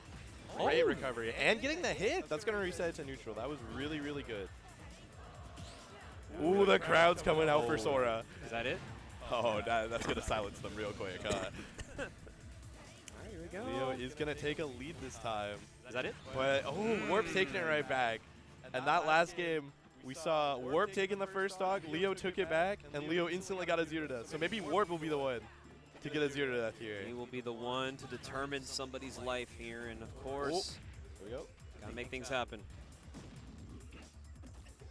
Yup. Back to stage here. Ooh, Nice. great side B. Oh my gosh. I think there was a little bit of a hurt spot shift in there too. Just barely dodging that move from Mewtwo. Okay, Leonidas being able to land, waits out the air dodge. Oh, great recovery from Warp. Yeah, Sora's just got a little too much air drift. Even if you get that air dodge, you gotta know where he's gonna be too. So just Warp, able to drift around that back air, get back to stage, and now we are super even. Good back air there. Okay, doesn't get the run up. Oh, yeah, there's the Nair. It just sometimes Just doesn't hit. doesn't hit, yeah. And if that hits, I mean, you just convert it into up smash. That's a Oh, stock. and does find the conversion off the up smash. Yeah, if that Nair connected, we would have seen pretty much the inverse of this right now. So that's got to be tough on Warp, but definitely not out of this yet. We are one good hit from Warp, evening it out, going for the fair. Oh. Ooh, I love that weight from both players. That was just beautiful. Oh. Yeah, I feel like they're both kind of just like really being cautious with each other. There's a lot of respect from Leonidas. Really not trying to overextend too much on Warp because he's been able to really keep him a little respectable here. Yeah, for sure, for sure. Oh, there's there's that Nair hitbox again, man. That hitbox is tough. Oh, yeah, and Warp is looking for the kill, but unfortunately, if you get a little too ahead of yourself. Ooh, What I a love the call. idea from Leo. Oh my gosh. Good on Warp to catch it. The counter's really strong, especially when you catch a big move like that. Yeah. Yeah, Leo just trying. I love the little drop below the stage to space it perfectly for the double jump down air, but Warp ready for it, getting that counter, taking the stock. And now this is super doable. Oh, the drag down Nair, not going to quite find the opening he needs, but last stock situation from both players. Leonidas has Warp off the stage. This is Can he find a kill? scary. Oh, wait. Oh my gosh, the knockdown is big.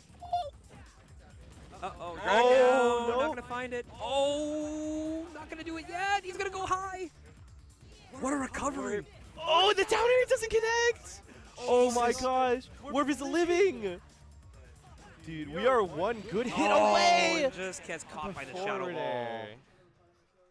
Good stuff from Leo, but man, that was really close. Yeah, that was just great stuff from both players. Super, super competitive game. One good hit away from Warp. Just pulling it off, bring it to 1-1, but Leo is going to close it out. We're now 2-0. This is tough. This is tough. I mean, one more game for Leo to enter losers semis, and of course, after this, we'll be heading on back to winner's side of bracket, where of course you still have to play a set as well, Skeletal against Shrudik. Oh, yeah, this is going to be tough. Well, we'll see, though. We'll see. Maybe he'll pull out the Terry. Maybe I got a chance, you know. You can ask him nicely too. Yeah, I will.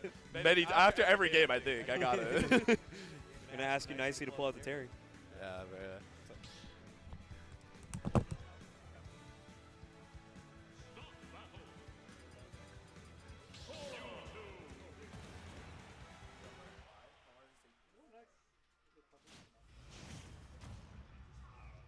we go. Going into game 3, will we just see small? Yeah, we're going to see small battlefield again.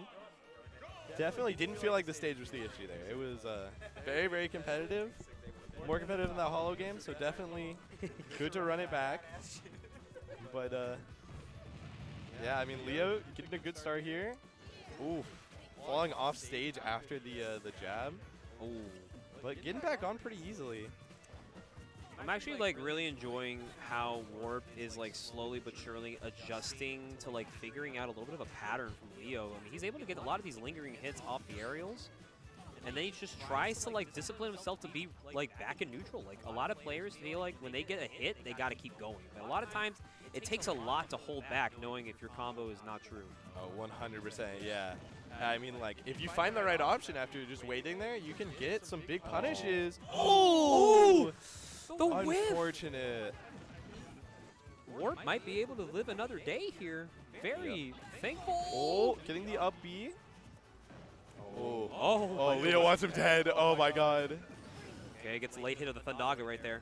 Looking for this kill. Back on ledge.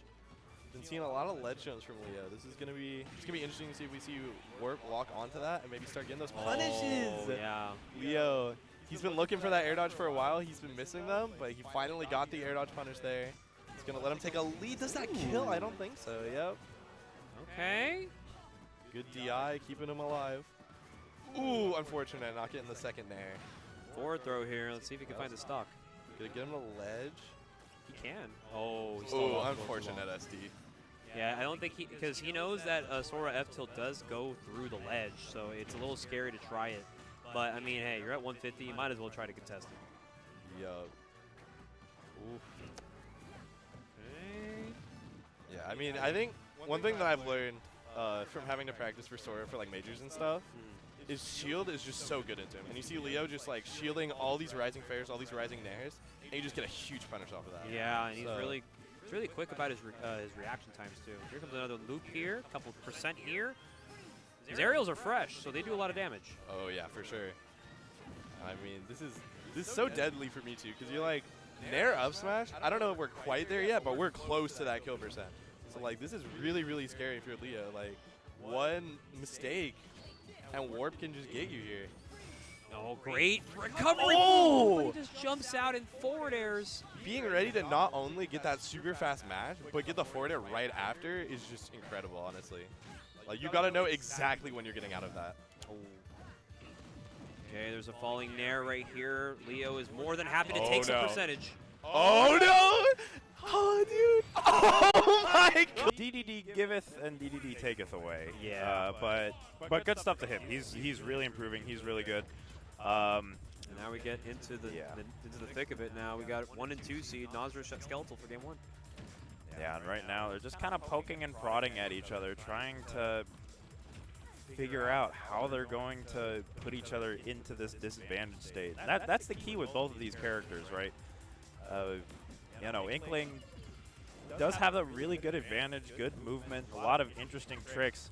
Landing that kill can be challenging, but versus Min Min, you know, the disadvantage in the offstage game is just so cripplingly bad at times. Yeah. And if you're playing against someone who's prepared to take advantage of that, like Nazara surely is, that's problematic, but you don't even need that if you're at Booyah %. Nazara is so consistent. That's not an easy confirm at all, but he makes it look smooth as silk. Great stuff there from Nazara to clean it up on the Booyah. But hey, Skeletal getting these call-outs to ledge.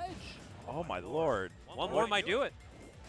What do you do? And you just get them all. He hits every single one and cleans the stock.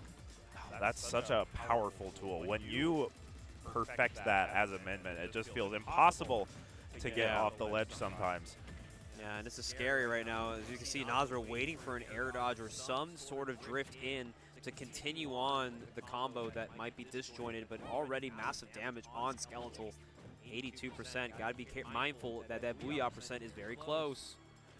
It is interesting comparing these two characters, right? Because Inkling, you know, once thought of to be a top tier, but has just kind of been left behind in the meta due to almost being too honest, which is crazy to say considering how broken things like Ink are.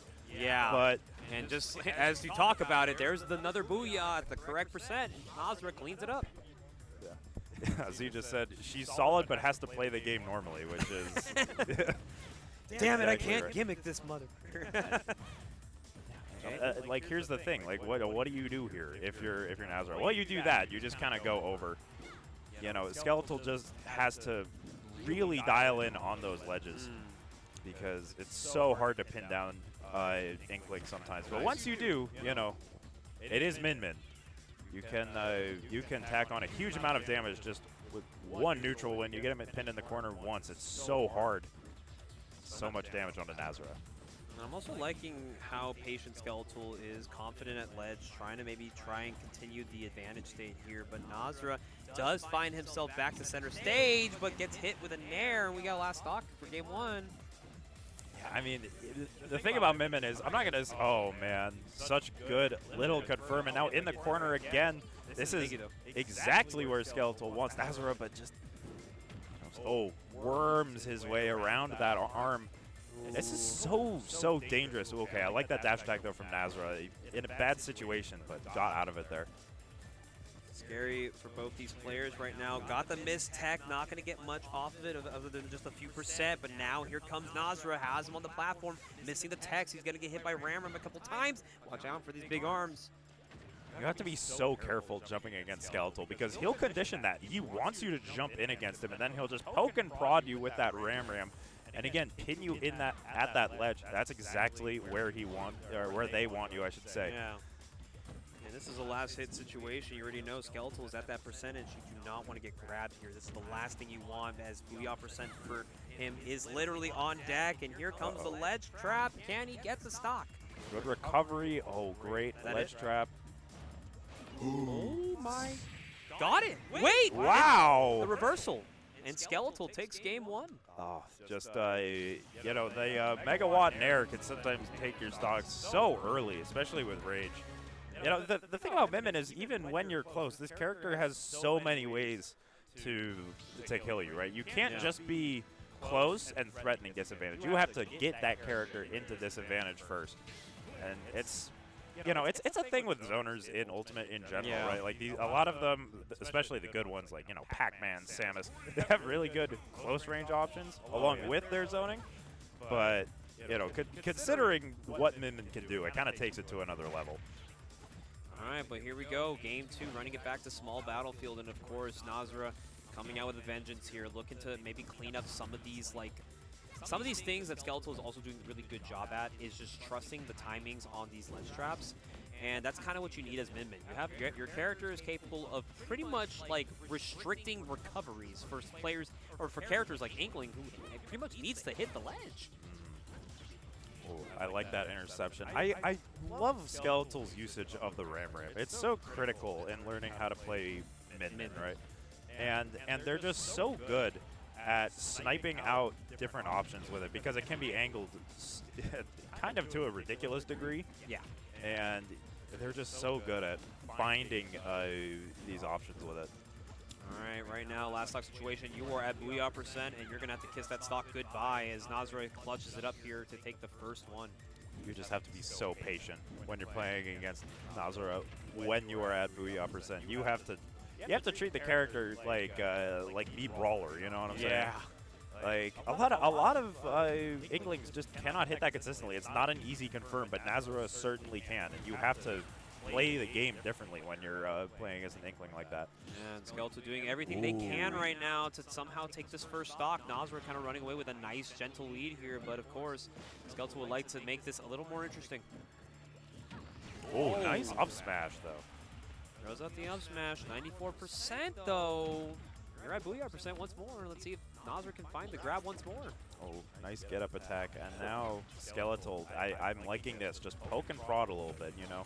Yes. You don't need to go for the Hail Mary right now. Just take it easy. That was and that's not the Hail it. Mary we're talking about, right? You're going to get caught doing one unsafe option, and Nazra is going to be quick enough to make you pay for it. Yeah, I mean, Nazra is just waiting for Skeletal to try and return to the ground. Skeletal does not want to get caught on one of these platforms because, okay. Wow. I don't know. Like, I know it's a reference to ARMS that reflects, but did she really need it? Did she really need it? Like, all right, if you had a choice to take away one reflector, would it be Min Min up smash up tilt or Kazuya? That's a really good question. Actually, I take away bucket. You know, that's smart. Oh, wow, nice call out there on the mash Okay. Well, by Nazara, and taking that one to even the set count. Jesus, the game count. There we go. game count Third time's the charm. Ooh, Hollow Bastion. Okay, I do like this counter pick from Skeletal. You get a lot of Min Min has a lot of interesting ways to lock down this platform, right? You can just kind of park yourself behind it and then flick at it with the Ram and the Dragon Arm and just make it so hard for Nazara to approach. Of course, that middle platform does give Inkling some extension opportunities, but I like this stage pick. all right, well, here we go. Game 3. We've seen Skeletal definitely comfortable playing on Hollow Bastion. This is definitely a safe pick for them. Whoa! And they're going to get a lot of damage here, just barely missing the ledge trap. It's kind of difficult to be consistent with it. We saw in Game 1 literally hit every single one on a stock, but sometimes you're not going to always get what you want. All right. Oh, nice. No way! Megawatt. Oh, my goodness. That was max extension right there. I was almost scared for Skeletal that may have been just outside of tether range, but luckily for them, they are going to make their first stock live just a little longer, but Nazar's still fighting back really strong right now, really trying to force this stock out of Skeletal sooner than later, but doesn't get the hit. Doesn't matter, you're down here to an up air, you're gonna lose. Nazara is just so good at finding these rollers. It's such a risky option to go for, but once you hit it, that Inkling's ability to kill, if you can hit that, so much better. And that's one of the main issues with this character, right? Like, if you can find those big reads, you can really make something happen. Yeah. Ooh, changes to the Megawatt. Nice ledge trap, no jump. Okay. How do you get out of the corner here? Oh, gets rollered again. It's going to be big damage here for Nazara. In the corner now again. Oh, but a nice nair from Skeletal. So good at knowing when to use those nairs. It's a slow move, right? And it covers a lot of space, but it does have holes. But Skeletal's so good at it. A little bit of a DI check there. That's the other thing. That move is weird. Yeah, I know he was definitely holding into the blast zone, trying to maybe push the edge guard a little further, but Skeletal being able to recover high, throw Nazara off his game, and now another chance to regain the lead in this set. Oh, nice dash attack. Oh, big damage. Oh, no. Oh, just misses it there. But again, nice coverage on this ledge trap. 57, and damage is climbing onto Nazara. He needs to get off of this ledge now if he wants to bring himself back into this. Okay, good nair, trying to reset things, and now he has to be very careful, try to seal the stock quickly. All right, the grab is inevitable. You already know Nazara is going to try to look to take this booyah, but Skeletal is so good at keeping away from the Inkling. This is fishing. He wants to grab so badly. That's the only option he's really got right now. He's got to look for it. He's going to fish maybe a little too long here because now Skeletal might be fully in control of this game 3. And perhaps we might even see a 2-1 lead here for Skeletal if he's able to clean up the stock. And that's exactly what happens on the falling nair. Skeletal's now 1 away.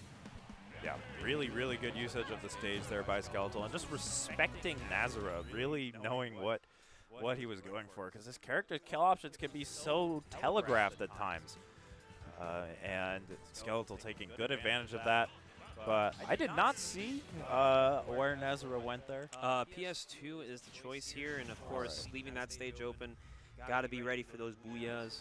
I know Nazara not happy with how that Game 3 played, but luckily we got Hollow Bastion out of the picture, at least for this game, and actually maybe for Game 5 too. So we might be seeing maybe Nazara being a little more comfortable with the stage picks here, and already off rip, 63%. Yeah, I mean, Skeletal's just trying to reset here. The name of the game in this matchup is going to be who can take control of that Pokeball, right? Like, who has center stage? Because especially from Skeletal's perspective, does he have a jump? I believe, okay, makes it back safely off the ledge, but Skeletal being able to reset and continue the advantage state, not until Nazara gets a hit. Now you're at booyah percent again. And guess what? You get grabbed. We'll see you later. Sometimes it just be like that. This character brings a little bit of Smash 4 to the table. Really, just you have to be so good at that confirm, right, to be able to play this character at this level. But right now, Skeletal does have Nazara in a corner. Ooh, getting aggressive with this Megawatt, too. Skeletal was using the Ram a little bit more earlier in the set. Right now, though, trying to get these early stocks with the Megawatt. Right now, though, the damage is climbing. Oh, wait. Okay. Takes a stock, but unfortunately lost the stock in the process. So Nazar will take that trade gladly, and now just needs to get one more here to force the game 5. Oh, these platform extensions are so good. Min just does not have the frame data in the air to break out of these combos consistently.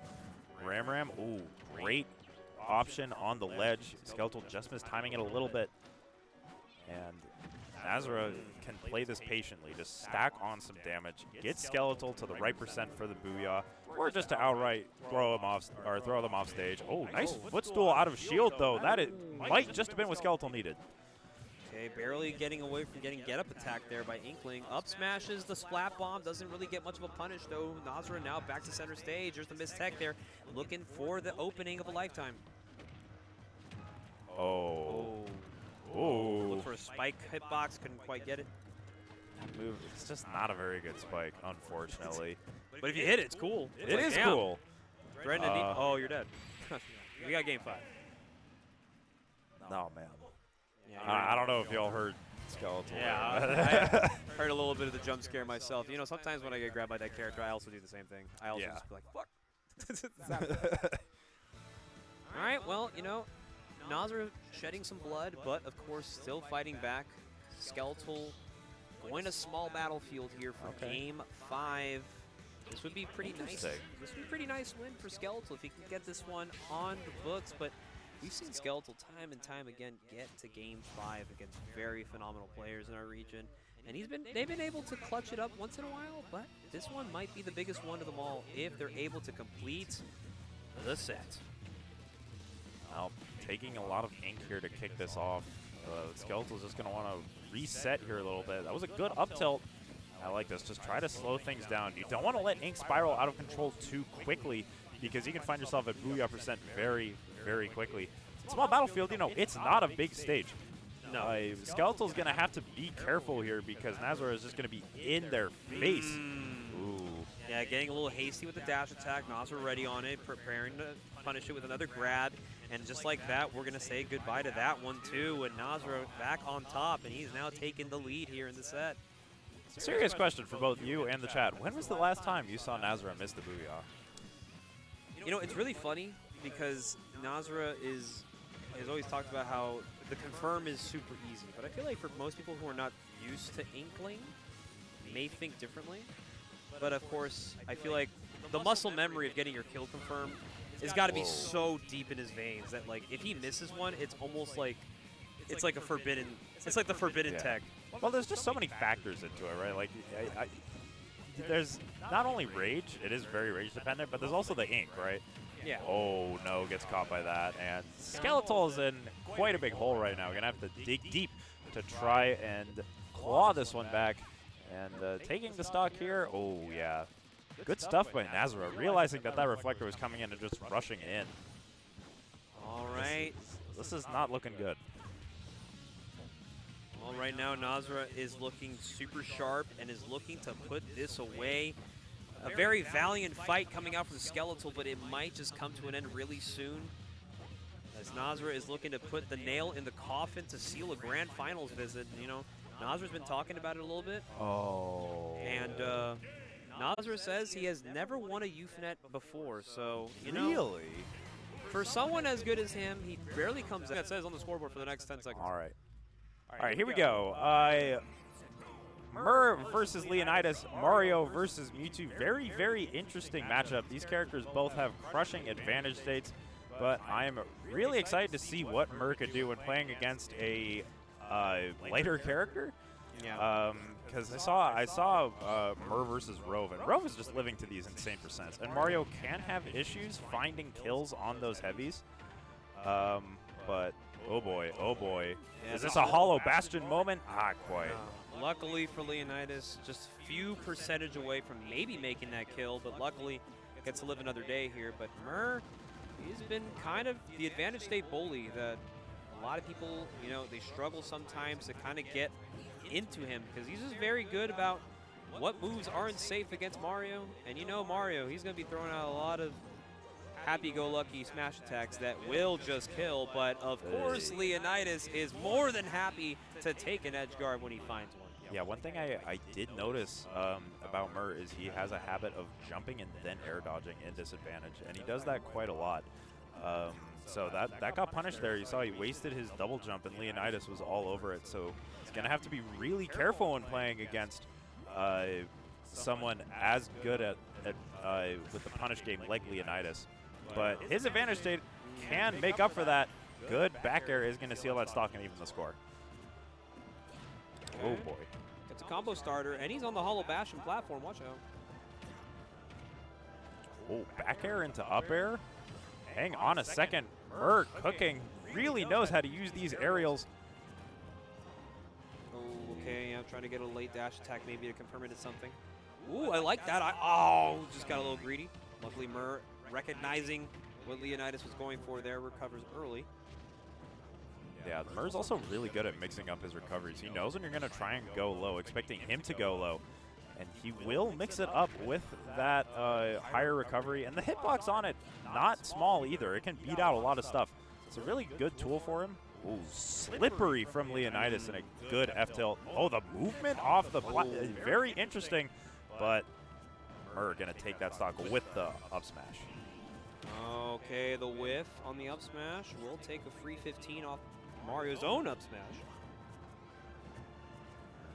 Yeah, Oh, this this is where is the advantage dangerous. state gets nasty. 63. And Mur, he knows exactly when that forward air is going to connect and when it isn't. You might see some Marios pull the trigger trying to go for the Hail Mary, ending your stock there, but it would not have worked. And good recognition from Mur. He does lose his stock there, but he has Leonidas in a corner with a lot of percent on him. Yeah. Okay. Oh, wow. That just kills. Spot dodge up smash. Sometimes Mario can just get it. That's game one going to Mur. Yeah. So we'll see Oh, what's how not updated? we'll see how we'll see how Leonidas adjusts here. Oh, they're going back to Hollow Bastion, huh? I don't know. I don't know. I think Mur looks very comfortable here, and just because Mewtwo is so light, like I understand you want space. Hollow Bastion, pretty big stage. You know, trying to keep Mario away. You know, really play the game at your own pace. But once Mario gets in your face, wins that neutral, then it's a tall task to try and land. So Sputnik, also a little fun fact too. Since you are the one and only person tonight who has so far taken a set off of Mur tonight, Mur is still fighting. This is his 5th straight loser set, and Ooh, boy. for anybody who wants to go out with a bang for their final local somewhere, I think Mur is getting that kind of treatment right now, because now he might be able to push it all the way, but Leonidas might be able to put a halt to the dream run.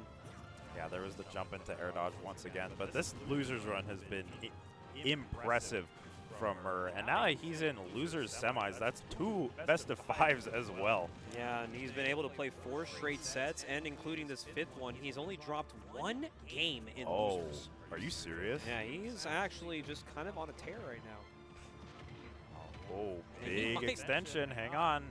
Oh my goodness. The rising up airs from Mario, so devious. And you never see Mur overextend an advantage. He knows exactly. Oh my God! No, the reflector war. That's so unfortunate. You have to be so careful when you're reflecting that Shadow Ball. If Mewtwo is too far away, you are going to lose your stock. That is a return to sender. Please take the postage stamp off and make sure you do it again, because Leonidas being able to out-cape the cape itself with his own confusion. Oh, and now Leonidas. Okay, that time. Imagine if he was ready for that one too. I was like, dude, he's in his head. Yeah, risky business there, but working out for Mur, and okay, that is going to do it. Yeah. Still with the stock lead here, Leonidas can definitely play at his tempo. But knowing Leonidas, I don't think he likes the slow game. I think he likes to see things get destroyed and blown up. Yeah, he's going to try and make something happen here. Look at him go. Oh, nice Sour snipe bear. there. Nice air dodge, yeah. But you see, Murr really likes double jumping in disadvantage, and that's nice coverage. Oh. Okay. Yeah, hang on a second. Mario with rage has some spaghetti that he can pull. Oh. You know, gotta take a definite. Oh, good stuff. Murr. And just like that, is Murr gonna have what it takes to bring this back, or is Leonidas gonna clean it up right here?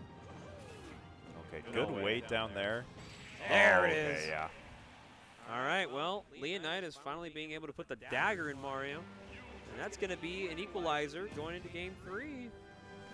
I'm curious to see where Murr goes. I do think that Hollow Basha was working in his favor overall. But it looks like we're getting a little bit of a change here. It's a small battlefield. Okay, so trying to, you know, get Leonidas in his face a little bit. Wants this Mewtwo to box with him. We'll see. You know, Leonidas on biplats has some crazy stuff that he can pull. He really does like these platform extensions, but so does Murr. You can say the same about him. And Mario can do a lot of crazy stuff on these biplats as well. So let's see how this one turns out. Nice jab, just trying to tack on some damage. Nothing too crushing yet, but no jump off stage. Just escapes there. Almost an early stock for Leonidas. All right now, Leonidas being able to tack on some damage here, but the way Murr is just confident in finding these rising up airs, getting damage. Why did that look like he was going to kill at 60? I think that was bad DI, but even so, like, that's not an easy move to DI either. Like, it's very counterintuitive. That was a little nerve-wracking. If I'm Leonidas, bro, and I saw my character that close to the blast zone that early, I think I would have really just ended it all right there if that would have actually resulted in a stock loss. Ooh. Oh, does get the late hit on the up air. Murr. Okay, very content to reset neutral here. Murr not going to fall for that Shadow Ball thing again, if I had to guess. Good escape option from Leonidas. And I like it. You know what Murr's doing right now? He's keeping his back to Leonidas all throughout. And what that does is it allows him to use back air out of shield, which is something that can allow you to start getting some kills when you're in the corner against lighter characters if they're over aggressive. But that down air is going to do it. That move is very weird. Down air in the center of stage, and the sour hit allows the stock to be taken. How does he know? Yeah, that move is weird. I think he was prepared to follow up with an up air if he had missed the tech on the spike hitbox, but Got a little happy-go-lucky there with the rising up air. Murr is going to look to maybe put the stock away. Leonidas getting some good leverage off this first stock here, but it's not until Murr can find an opening just big enough. It can be so hard to find that stock with Mario if you're not getting the confirms. Oh my god, 174 on Mewtwo. Oh, the lock? Hello? Oh my. Okay, I got a little nervous for a second because that down air would have connected. I would have lost my shit. That was almost crazy. And even across stage, even at 180, back air not going to quite do it. Murr going to look for anything. Even a forward throw at the corner is going to kill at this point. Oh, boy. No tech chase. He's going to die off on up air. Oh, yeah, there we maybe go. a back air perhaps. But yeah, 200% though on that first stock. Leonidas really making a good case for that first one. Not allowing himself to die early, especially with that almost early jump scare at 60. Oh, yeah, calls out that landing option. It can be so hard to land against Leonidas. His advantage state is crazy, and he's so good at reading those panic options. Murr down a full stock, but you can never count out Mario. He is capable. Murr is fully capable of putting together a Mario Mishima stock. So let's see. Not quite getting up air fair there. Oh, but he is getting so much damage off Murr right now, and for a guy like Leonidas, this is definitely the type of momentum you want to be swinging right now. Hang on. That's not going to kill. Ooh. Luckily for Leonidas, he had enough time to make it back to stage, but he's still taking so much damage off the top. He's got to find a way to kill this Mario. That's so unfortunate. Murr is putting together all these great confirms, and the Mewtwo is still alive. That just seems cruel. That's exactly what Mario needs to do to take stocks, and yet this Mewtwo is sticking around. He has to find the kill some other way now. Up air into maybe an IDJ fair might do it at the ledge, but oh, nice up B. That was so scary. One more. We'll take it here. Can Leo find the opening necessary to put this Mario away? Ooh. Okay, talking about Murr's defensive play right now, he is somehow living. Oh, man. Now how do you get this kill? Ooh. Again, this Mewtwo just living for so long. You would think this Mewtwo is as heavy as he actually is in the game. Oh, is that it? That's got to be it, right? All right. Yeah. Leonidas takes a 2-1 lead. And if you guys don't know about set history, let me tell you something right now. Leonidas has not ever taken a set off Murr, and he is Really? He's set point right now with him. Oh, okay. What's up, This has to have some extra weight to it. This is potentially Leonidas' last opportunity to get that win. Yeah, if there's any time to get your last set with somebody you've been struggling with, it is the one that they will never return afterwards. So let's see if Leo can clean it up, put an end to the Murr losers run. But you never know, man. No, it's not over until it's over, never right? over. So, especially with Murray, he has good adaptation, and that's a good start here. Just tacking on a nice, honest 35% to start. Oh, I said honest? I'm sorry. He's actually at 62. You know, at the same time, I'm kind of okay with just accepting that, like, dishonesty is actually the best policy. Yeah. Let's be fair, man. We ain't winning being respectful. Yeah, you got to embrace the grime in this game. And speaking of the grime, Murr with an early stock. That's exactly what he needs to do to bring himself back into this. And it's just kind of the mental stack also fighting Murr, because the way he plays Mario is super safe. A lot of people just expect some Mario players to be a little more gung-ho with their moves, but Murr only cares about winning neutral, which is a lot of things more than most players can say they look out for when it comes to playing this game. Yeah, it is interesting. I feel like his movement isn't necessarily as good as some Marios of a similar caliber, but he's just so intelligent, and his advantage state is so good. Oh, just misses that up tilt. But big damage onto Leonidas, and that's going to be a punish.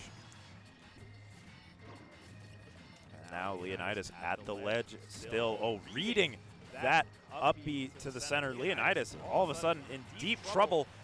Good DI on that down smash. Still living here is Leonidas. Good air dodge. He's up almost a full stock here, but he is in the corner. I don't want to let Leonidas linger for too long because he's fully capable of getting himself back into this. Ooh. Back throw isn't going to do it just yet. Let's see. Murr pinned. Has Leonidas pinned in the corner. Good up B from Leonidas. Oh, that up smash is going to do it. Murr in control here of game 4. Now Leonidas, oh, hunting for the grab, but not going to get it. This could be big with Rage. Oh boy, this could be big. Nice fair there from Leonidas, but it's such a huge hole. That's going to help a little bit, but he has a lot to do if he wants to seal the deal here. Oh, man, this extension from Murr is so good. The adaptations, the patience, exactly what he needed to get himself back into this. And right now, Leonidas just swinging for the fences, throwing out these normals, trying to get a combo starter. It's a good start, but nothing coming off of it just yet. And a lot of things are going to kill now. Forward throw. This is, oh, these, oh, hang on. That's going to do it. Wow, okay, hang on a second. Leonidas not going down without a fight. That up air almost killing straight up, and that one will. No, oh, no, not what quite. great DI. Up air might be a bit staled right now. Okay, hang on a second. You don't want to let Leonidas stick around. Oh, that's it. Game 5. he was closer to living that than I thought. But Murr not going down without a fight. He wants to make a statement here in his final sets here in NorCal. Let's we'll see. I didn't see where they went. I would not doubt if they decided to run it back on small battlefield. I feel like it's so scary going anywhere else but a biplat stage right now. Yeah. So we're just going to have to keep it safe and play small. This is game 5, by the way, ladies and gentlemen. These two have had many close bouts, but can Leo clutch this one out? That was an interesting cape interaction to kick that off. Just poking and prodding, being super careful with each other. Leonidas, you know, trying to force Mur to approach here. You know, doesn't want to, again, Mur's neutral is really good. You want to make it hard for him to get up close to you. And this patience, so good. A really, really nice change. The movement as well with that Shadow Ball.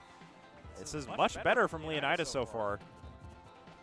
Oh, but right now, they are both playing cat and mouse right now. Who's Uh-oh. going to be the one to pull susceptible? There's the air dodge. He catches the air dodge. Can he get the stock? He has a jump. Oh! Gets the down smash. Oh, that move is so good. It covers so much space, so hard to punish. You have to be so careful when you're recovering. Oh, doesn't get the ledge cancel, though. Oh. Okay, good patience from Leo. Somehow just told himself to hold back. Yeah. Now Murray's got to play from behind a little bit. Well, Mur, I don't think he's going to change the game plan up very much. You know, Leonidas, he's getting aggressive here, and if you're Mur, I think you accept that. You want to bait Leonidas into a mistake, try and make something happen, but you might have to make something happen yourself. This lead is growing. Good mix-up on the recovery, but Mur's going to need a lot more than that. I'm actually going to be very happy for Leo if he's able to clutch this out, because I know this is a guy for the last 6 months. He's been really dreading to play, but now has an opportunity to finally conquer a demon. A demon that may never return, but sometimes you kind of want to face your demons.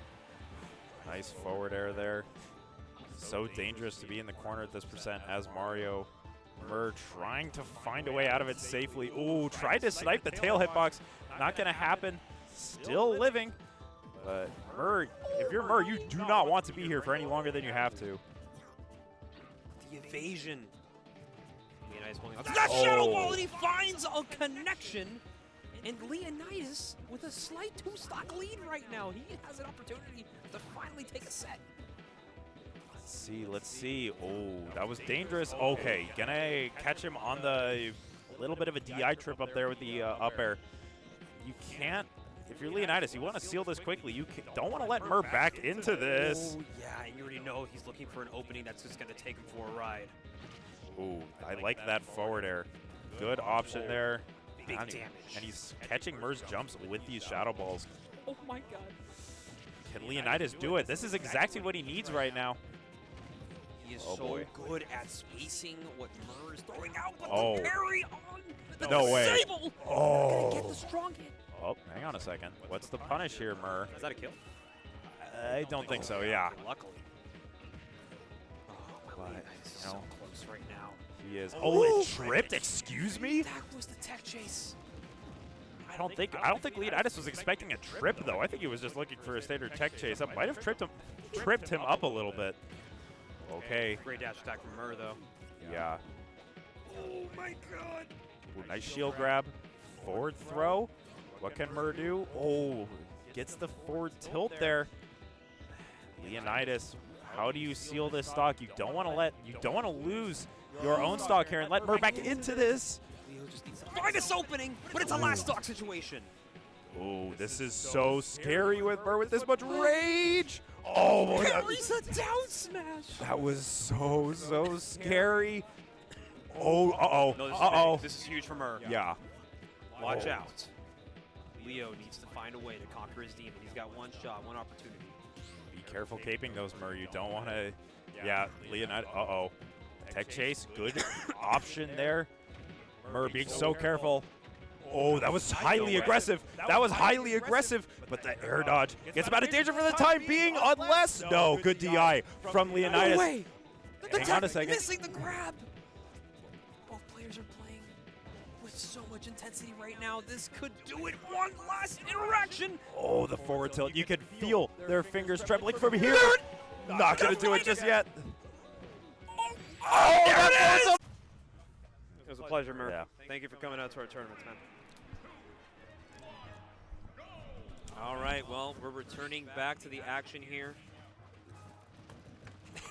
it's such a Smasher thing. Anyways, losers finals. Skeletal Leonidas, the run back from winter semis, which ended in a 3-2 for Skeletal.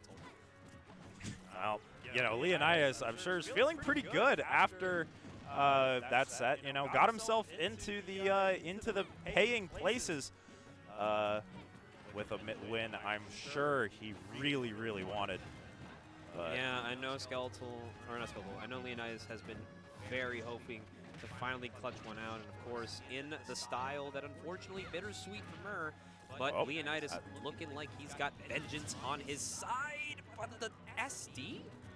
I think he stole his jump there and kind of sniped him a little bit. You know, sometimes Skeletal loves going deep on these edge guards, right? Like they can get a there you go. There you go. And sometimes that can backfire, especially on a character that's as slippery as Mewtwo can be sometimes. Yeah. It can be scary. It can be. But one thing that's even scarier is Leonidas when he gets the advantage state. He's able to pack on so much damage, and he's able to make the kills happen. That was a beautiful disable. Oh, And the man. down smash call out from the ledge. That Mewtwo is menacing. He throws out big scary hand. You blow up and die for it. Mewtwo just be like that sometimes, especially when you're playing as Leonidas. He knows exactly what this character can do. Like, I don't know if you saw earlier. Did you see that uncharged Shadow Ball combo at point blank range? Like, oh, wow, he didn't get hit onto the ledge there. That was interesting there. Let's see. This extension, the down air from Skeletal gets him out of danger for the time being. Ooh, trying to, he reflects the disable. Getting a little bit aggressive there is Leonidas. And Skeletal said, no, thank you. They were ready for that. Ooh, but I'm loving the Shadow Ball. Oh, he's hunting for these disables off stage. That would have been a very funny edge guard. Yeah, indeed.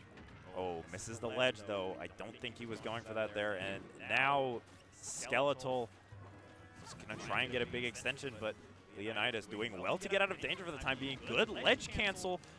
And now, that forward air is going to do it. A fast game, and Leonidas will take it here in game one.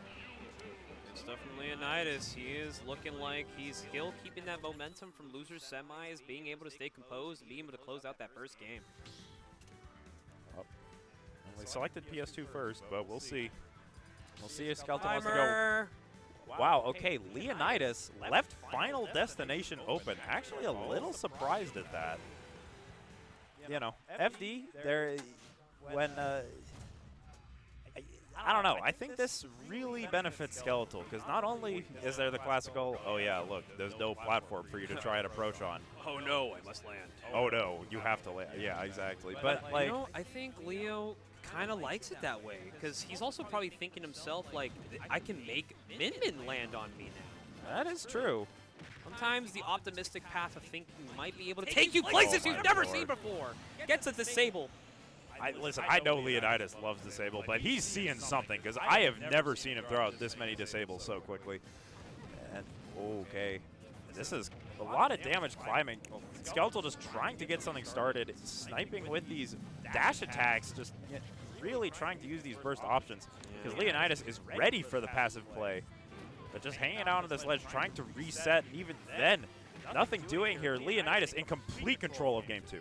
Yeah, it's just so scary because, like, the way Leonidas is moving around today is very impressive. Like, this guy has been doing nothing but just be exceptional. And sometimes being able to make the upset needed in losers, don't even listen to the seeding, all right? The fact that Leonidas finally got his one, now he's feeling like I could take anyone. That's a good feeling, right? You get your first on someone, then you feel like the next opponent doesn't matter how good they are. You're just like, nah, you're my first two. But luckily for Leonidas, he's taken some before. I like what Leonidas is doing with these Shadow Balls. He's jumping just a little bit so he can catch as many movement options from Skeletal as possible. You know, I was kind of doubting the FD pick, but I see the logic now, and this is working out in Leonidas' favor. Skeletal just gonna try and do anything to reset. Oh, look at these nairs. Oh my lord. Whoa, I think he was looking for a footstool there. Yeah, I think he was. Okay, can we talk about... Oh, No, that was like max he range. dash attacks, but it's okay because he's still got 3 stocks. Yeah. Even if you mess up your kill, it's okay. You got chances. Now trying to land, but that's like this is the first major neutral win that Skeletal's even gotten, right? Like, this is like that. See that stock right there is kind of why I thought that the FD pick was gonna go wrong for Leonidas, but I think Leonidas realizing that, hey, maybe I don't need platforms to really make my movement very, like, you know, obscure. I can just box with the character that has arms that crosses literally half the stage. oh, I think Skeletal is bringing this back a little bit. Like, really, Slowly, yeah. that's how you have to do it, though, with Min Min, right? You just got to kind of take things slow, be patient. You have the longest range in the game, right? Yeah, Like, and right now you're forcing Leonidas to have to play at an awkward distance. ew. Finds the back air, and now Skeletal all of a sudden might be able to bring this back. You know, but you might as well throw out the down smash, right? Like, that move is so safe. It might just hit. Oh, nice. Dangerous, React. dangerous. Oh, great footstool? footstool. Wait. Hang on a second here. No way, that Excuse me? Oh.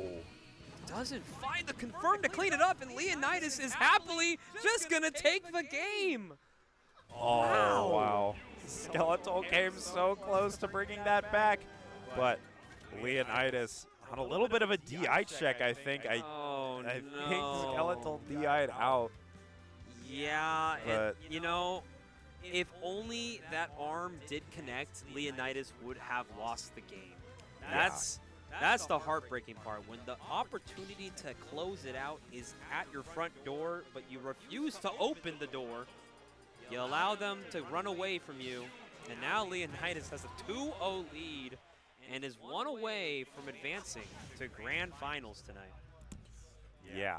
I mean, back to PS2 here. I do think this is more of a. I think the FD pick was working for Skeletal towards the end, but I think he just needed to mentally reset. Like, just get off of FD, get off that Yeah. stage. Let it be known, man. Tonight's payout, you know, for third, it's the first time in a long time where you're not going to make your money back. So Dang. I know you would like to at least walk away with something positive outside the set count, of course. Whoa! Hang on.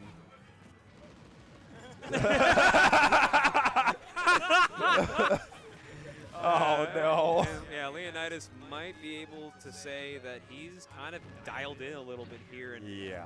I mean, platforms or not, this is a Mewtwo you have to reckon with. And now he's got a stock lead here. Might even, who knows, might even put the donut on the score. He makes Mewtwo's weaknesses look so trivial at times, right? And that's a hard thing to do. Like, this character's so big, so light, their disadvantage is so bad at times. That's such a good edge guard. That's just, yeah, and before you know it, man, the momentum swing that Leonidas gained from losers' quarters is literally continuing forward as he is now an opportunity to send Skeletal out of the bracket.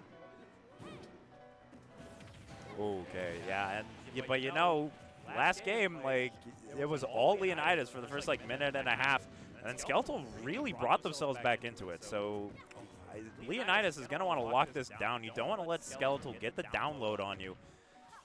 And again, Min Min, especially on a character this light, just has so many ways to take early stocks once she has you pinned at the ledge.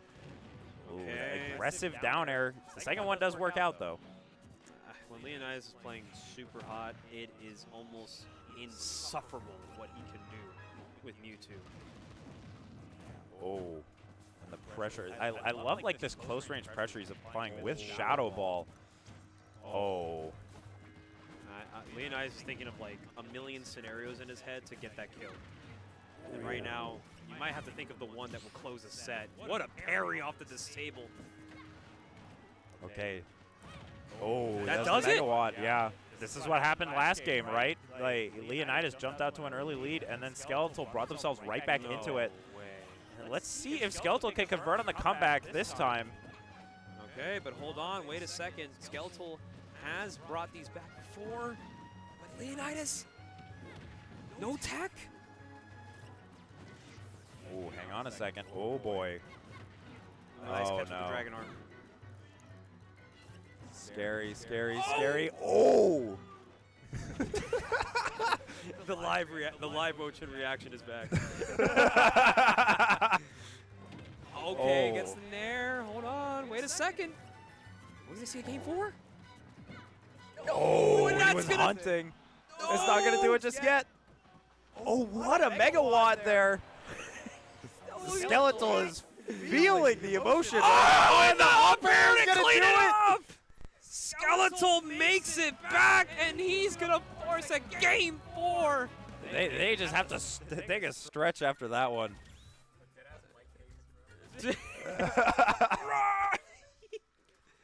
I can't believe that, dude. I don't know whether Skeletal wins or loses this. There's gonna be a pop-off. That's my prediction. The inevitable. All things are not balanced. What a comeback, though, from Skeletal, being able to force game 4. Literally, that looked like, how did he bring it back from down 3 stocks to 1? It looked like it was just over. I think Leonidas just got a little aggressive, right? And if you're over-aggressive versus Minmin, you will get punished. And Skeletal just dials in when they're in that last stock situation, will force you to make plays. And if you can't be perfect, they will just claw it back. Because Minmin just does so much damage, right? Like, you miss one tech, you get put into one bad situation on the ledge. You are taking an absurd amount. And this is a lot more even to kick it off right now as well. So let's see what Skeletal can do when they're not playing from far behind.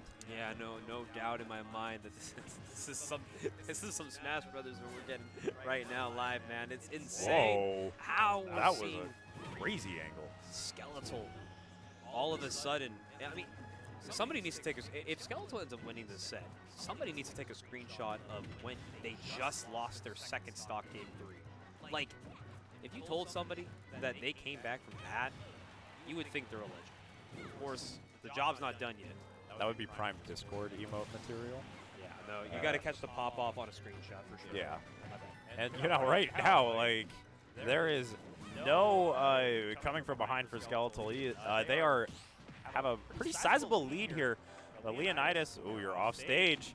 What can you do to get back? Hunting for that down smash. Good coverage on the ledge trap. Oh, yeah. Good evasion. The other thing is Leonidas was just landing so many disables. I think in the first 2 games he might have landed 4.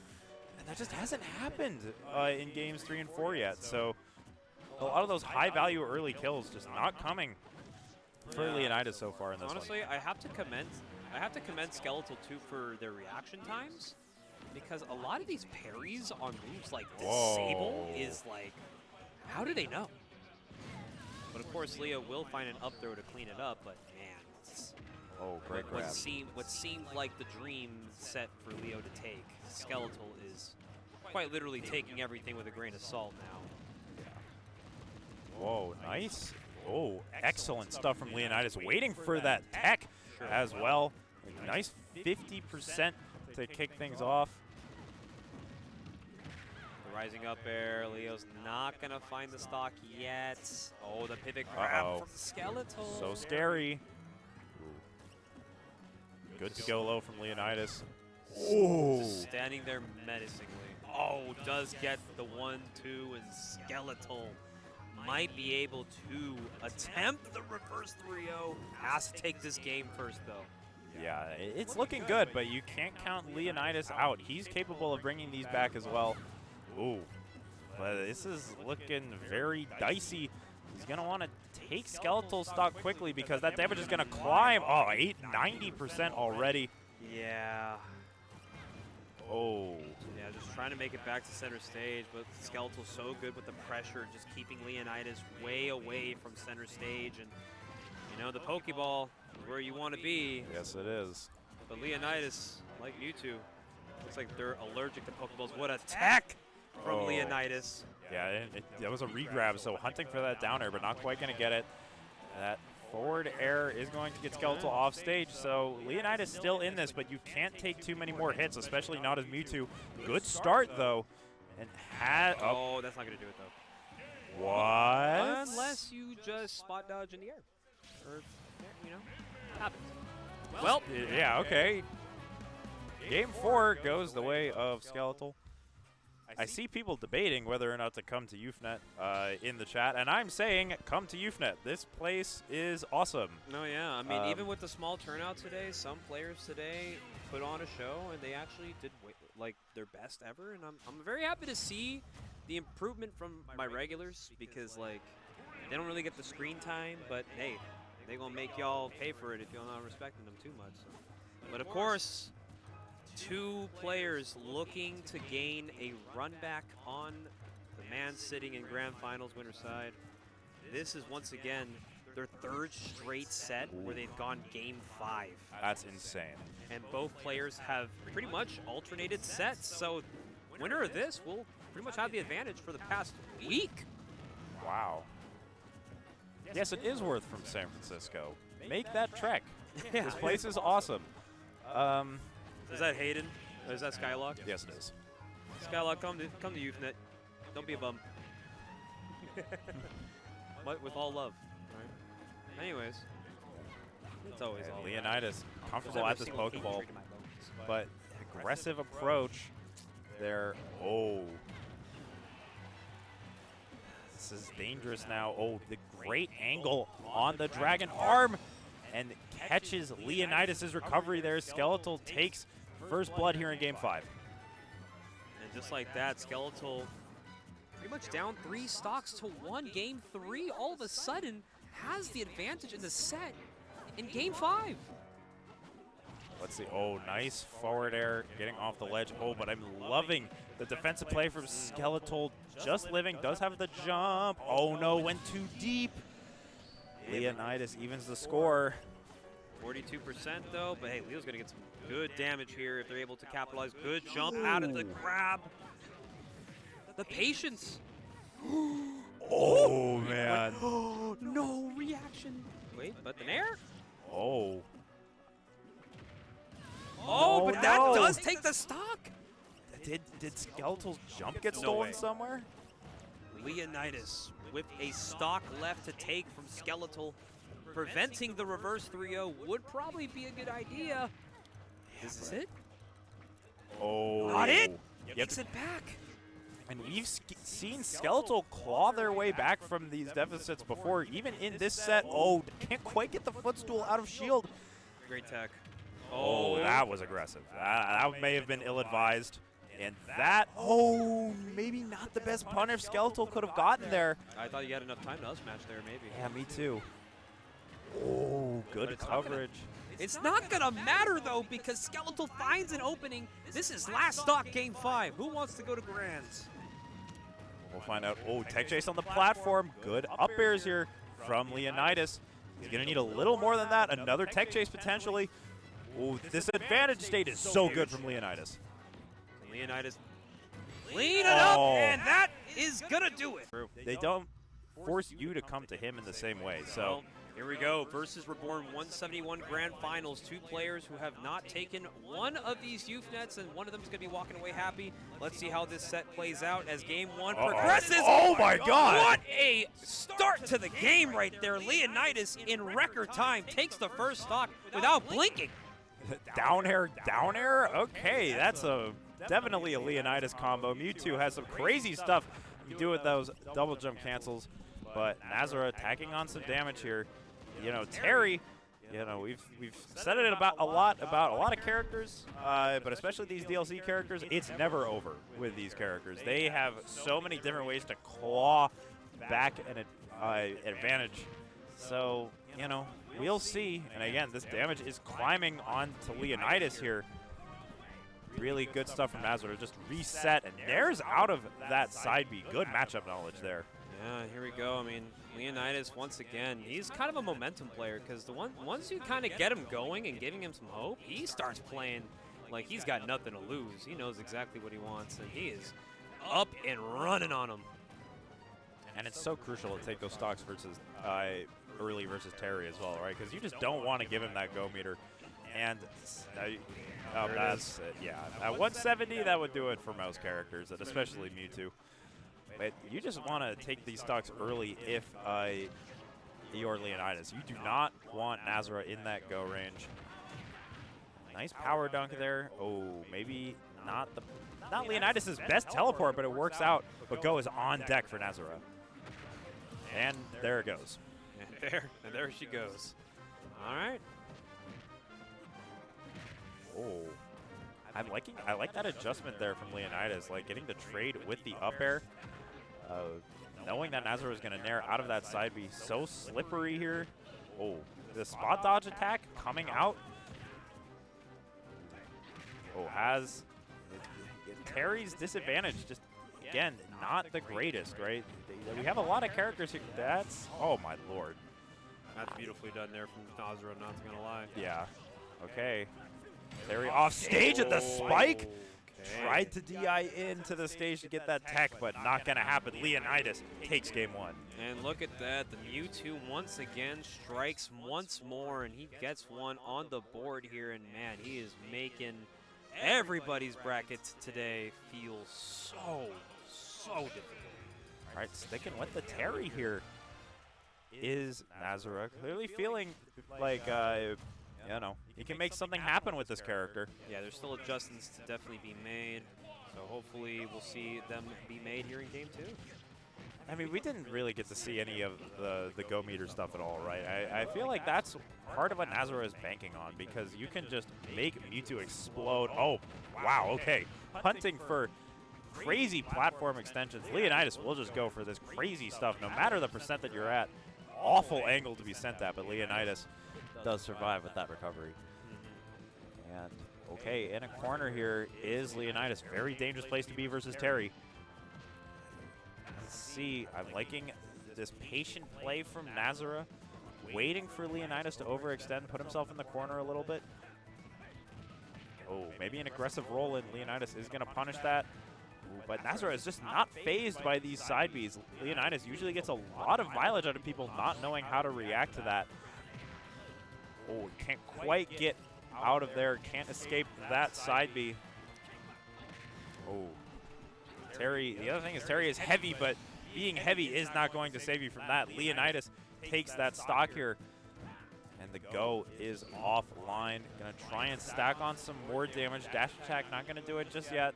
Don't really need Go meter to take this stock here if you're Nazura with Leonidas in the corner. Down tilt, up smash. Very interesting confirm from Nazura, and he's going to even the score here. Packing on more damage. Crack shoot is so safe. Mewtwo just not having any super speedy out of shield options. None that reach that far.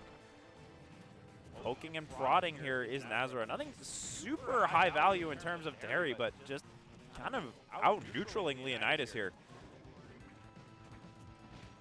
Waiting for him to overextend. This is good stuff. Perfectly content to just tack on some damage, because at this point, down tilt is going to confirm into anything Nazura wants to secure that stock. Oh, aggressive crack shoot, though. Corners himself a little bit. And this edge guard is going to be big from Leonidas. Oh, but Nazura just reaches. I'm sure Leonidas wanted to end the stock there. Oh, but the coverage on the air dodge is fantastic. Oh, Nazura somehow survives. And but that F tilt is going to seal the deal. Leonidas has a tenuous lead here. Let's see if he can extend it further. Looking very solid right now for Leonidas, looking to maybe take a 2-0 lead here on Nazura. Oh, Big damage. Yeah, big damage. Up. Oh, SDI's out of jab power dunk. And is this it? Not yet. Oh. Nazura is so good at saving his jump. You know, Terry, it's an exploitable recovery. Forward throw doesn't kill, surely. No, it doesn't. But it's an exploitable recovery, but it has some distance to it. Oh, that was crazy movement there. Yeah. You have to be vigilant here if you're Leonidas. That Go meter is on deck, but and he will find the opening, and Leonidas is up 2-0 on Nazura. Does Leonidas have a win on Nazura? Not at all. Oh. He is just playing really hot, and it's at the right time. It sure is. Yeah, Leonidas is locked in right now. And we're done with the Terry if you're Nazura. It is Inkling time. We'll see how this goes. This Inkling has been playing hot. The Terry has looked a little bit exploitable here today, but the same cannot be said for the Inkling, which has just been locked in. Oh, and that's big damage. The tail hurt box coming in to hurt Leonidas there. Leonidas is just going to take so much damage, and that's so crippling if you are Mewtwo, right? Like, these characters so light, and Nazara is so good at landing these confirms. Damage is climbing onto Nazara as well, though. Let's see. Pinned in the corner here is Leonidas, and getting out versus Inkling can be problematic, and the Booyah is going to do it already. A quick stock for Nazara to start off game 3. Oh, and Nazara perfectly happy to just tack on Ink, and that is why. Big damage, 54%, 70% already on Leonidas. Nazara, a complete reversal. He got off of Terry, and all of a sudden, it's looking mighty fine for Nazara. 2 stocks off of Leonidas with less than a minute off on the clock. Now, oh, back throw there from Leonidas, trying to even, oh no, he got gimped by the up B. What a reversal from Nazara. I think the Inkling is also the biggest reason why this guy, arguably one of the best Inklings in NA. Yeah. West Coast for surely has a top 2, top 3 argument in the West Coast. And this is a Inkling player you don't want to play bad against. Yeah, and Leonidas is just going to have to reset. Got a little bit over-aggressive there, I think. And I think Town and City is a good stage to try and reset that a little bit. You got to be patient when you're playing against Nazara. Uh-oh. Yeah. Oh, Ooh, boy. scary stuff. This is, oh. Okay, there we go. We're back. Yeah, you're going to have to play kind of a different play style against the Inkling, because this Inkling is going to refuse to fall back. When we've seen Leonidas like have some exceptional sets against top talent. I even seen a set against with Leonidas against Louis Money, where he was up 2-0 on Louis Money. Granted, it was against the Louis Money pockets, but hey man, sometimes all you need is that lead, and then you gotta just tell yourself, just do it one more time. It's very, sometimes it can be very scary to like close out a set, but in Leonidas' eyes, he's making it happen. Yeah, and I'm liking, the other thing about what Leonidas is doing right now is he's being a lot more cautious of Ink. I feel like Leonidas was just not respecting the Ink there in game 3, and it's such a powerful tool for Nazara. Yeah. Good. It was a good attempt at DIing, but unfortunately, Shurik is just too good at knowing the percentages of when Booyah is just a confirm. Good reflection there. Oh, that's not quite going to do it. Good DI from Nazara. Oh, good get-up attack, actually, from Nazara. Avoiding death. Oh. Now the movement is so good, but it's not going to save you there. The Fair is going to take it. Leonidas looking much more comfortable here in game 4 versus this Inkling. Big extension. Oh, I love that setup, but Nazara's disadvantage so good, using those options perfectly. You know, the good thing about Nazara is that he's very well nuanced on what Leonidas looks for on a stage like Town and City. You know, he's got his starters in certain positions of the stage. He's not going to allow him to get anything for free. Right now, it is anyone's game. Down there, that actually connected. I like that back air. Oh, just misses the roller. Haven't seen too much of the roller yet from Nazara yet in game 4. And I do think that's partially just because Leonidas is locking down that option. Nazara does not go for the roller unless he's confident that he's going to be able to catch you in it, because it's just so punishable otherwise. Yeah. And again. Okay. Ooh, okay. Rolls in. Gets hit with the forward air. Fully charged Shadow Ball. I feel like Leonidas has missed a couple of kill opportunities here in this game 4. There were a few times where Nazara went for a punishable option, and Leonidas might not have gone for the correct choice to seal the stock. Oh, let's see if he can iron that out. Oh, misses the tech. Good DI. Oh, and gets up and just throws out a forward aerial, and he does clip Shrunic. can't quite find it. You kind of notice Shrudik is also looking for a landing, because you know what Inkling can do at this percent, right? Uh-oh. Oh, well. Oh. Opted to go for a forward throw, and Leonidas able to punish immediately, but He must have had too much rage for it, because I don't believe that Nazara wouldn't do that if he knew it would work.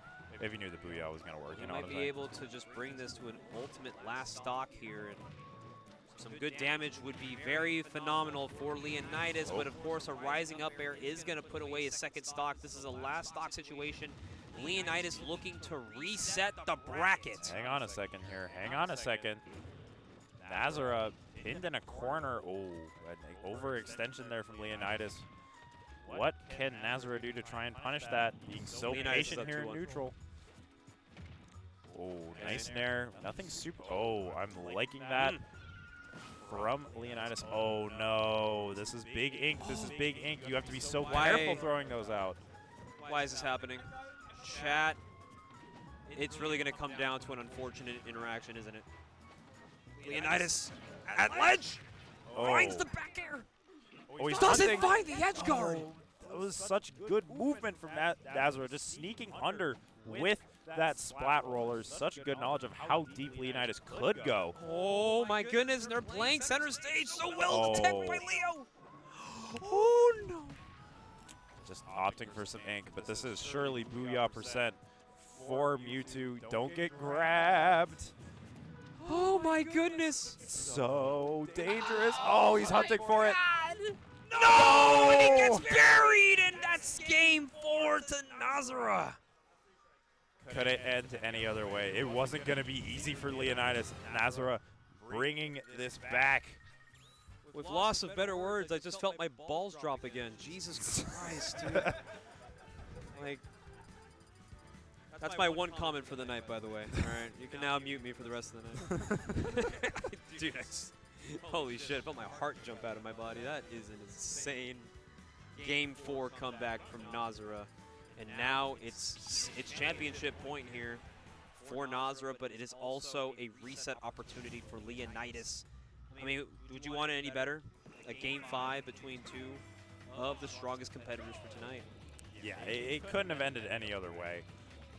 This has been a bracket with a lot of twists and turns, and something like this was just going to happen. That is a lot of ink on Mewtwo, and once again, this is big damage. It looks like a weird-looking shiny right now. And, oh man, there's so much damage. The ink is just such a difference maker. That forward air did almost 20%. Oh, man. It gets grabbed. Great mash out from Leonidas, recognizing Shrudik just wants to be able to get the kill. That's good damage, though. Yes, it is. Oh. Uh-oh. Oh. Just enough distance to stay away from getting buried by Roller. They're just rolling around right now. They're so scared of each other. I'd be scared too. Goddamn, we are just playing some footsies, you know. And Shrudik is more than open to just kind of, you know, play this game with Leonidas. Like, oh, you wanna play your game too? Okay, I could play at that. We can run around and do some funny stuff.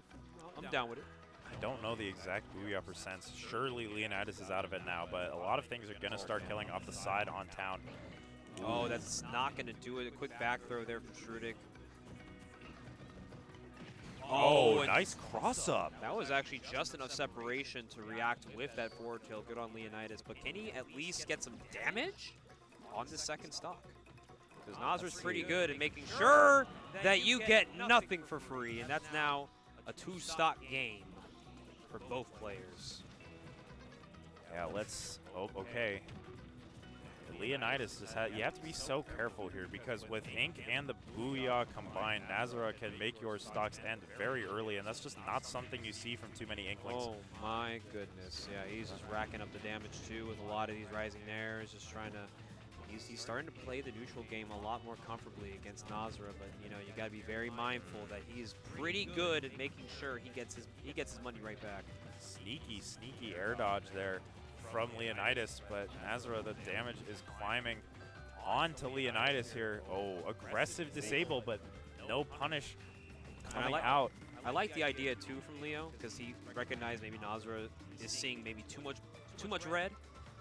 but Nazra showing a lot of discipline, holding back on the aggressive option here. I don't know about Leonidas holding this platform, though. I feel like there's just so many ways that Nazra can take advantage of that. You're kind of putting yourself in a corner there, and Leonidas is on his tournament stock. He is going to have to dig deep if he wants to reset this bracket. And a whole lot is going into it, but of course, Nazra looking to take his first Euphnet. He's going to have to do it in a very difficult manner. That's fighting the man who has literally been on a tear all night, but he's got him off stage here. Here comes the recovery. Oh yeah, Leonidas has to go for the aggressive option. Unfortunately, doesn't find a connection. Oh, good roll. Good roll, but no conversion off of the nair. You gotta find this stock, Leonidas. How are you going to do it? But the ink, the damage climbing once again. Okay. Nazra in a really good position here. Needs just a few more stray hits to get Leonidas into that magic percent. That's a good start for him. And that is just not enough, but man, that is almost just going to do it. How does Nazra want to end tonight? Try to get a call out too. What can Leonidas do? Is he going to start swinging for the fences here? Oh, that no. might just do it. Oh, No, wow. No! That's going to do it.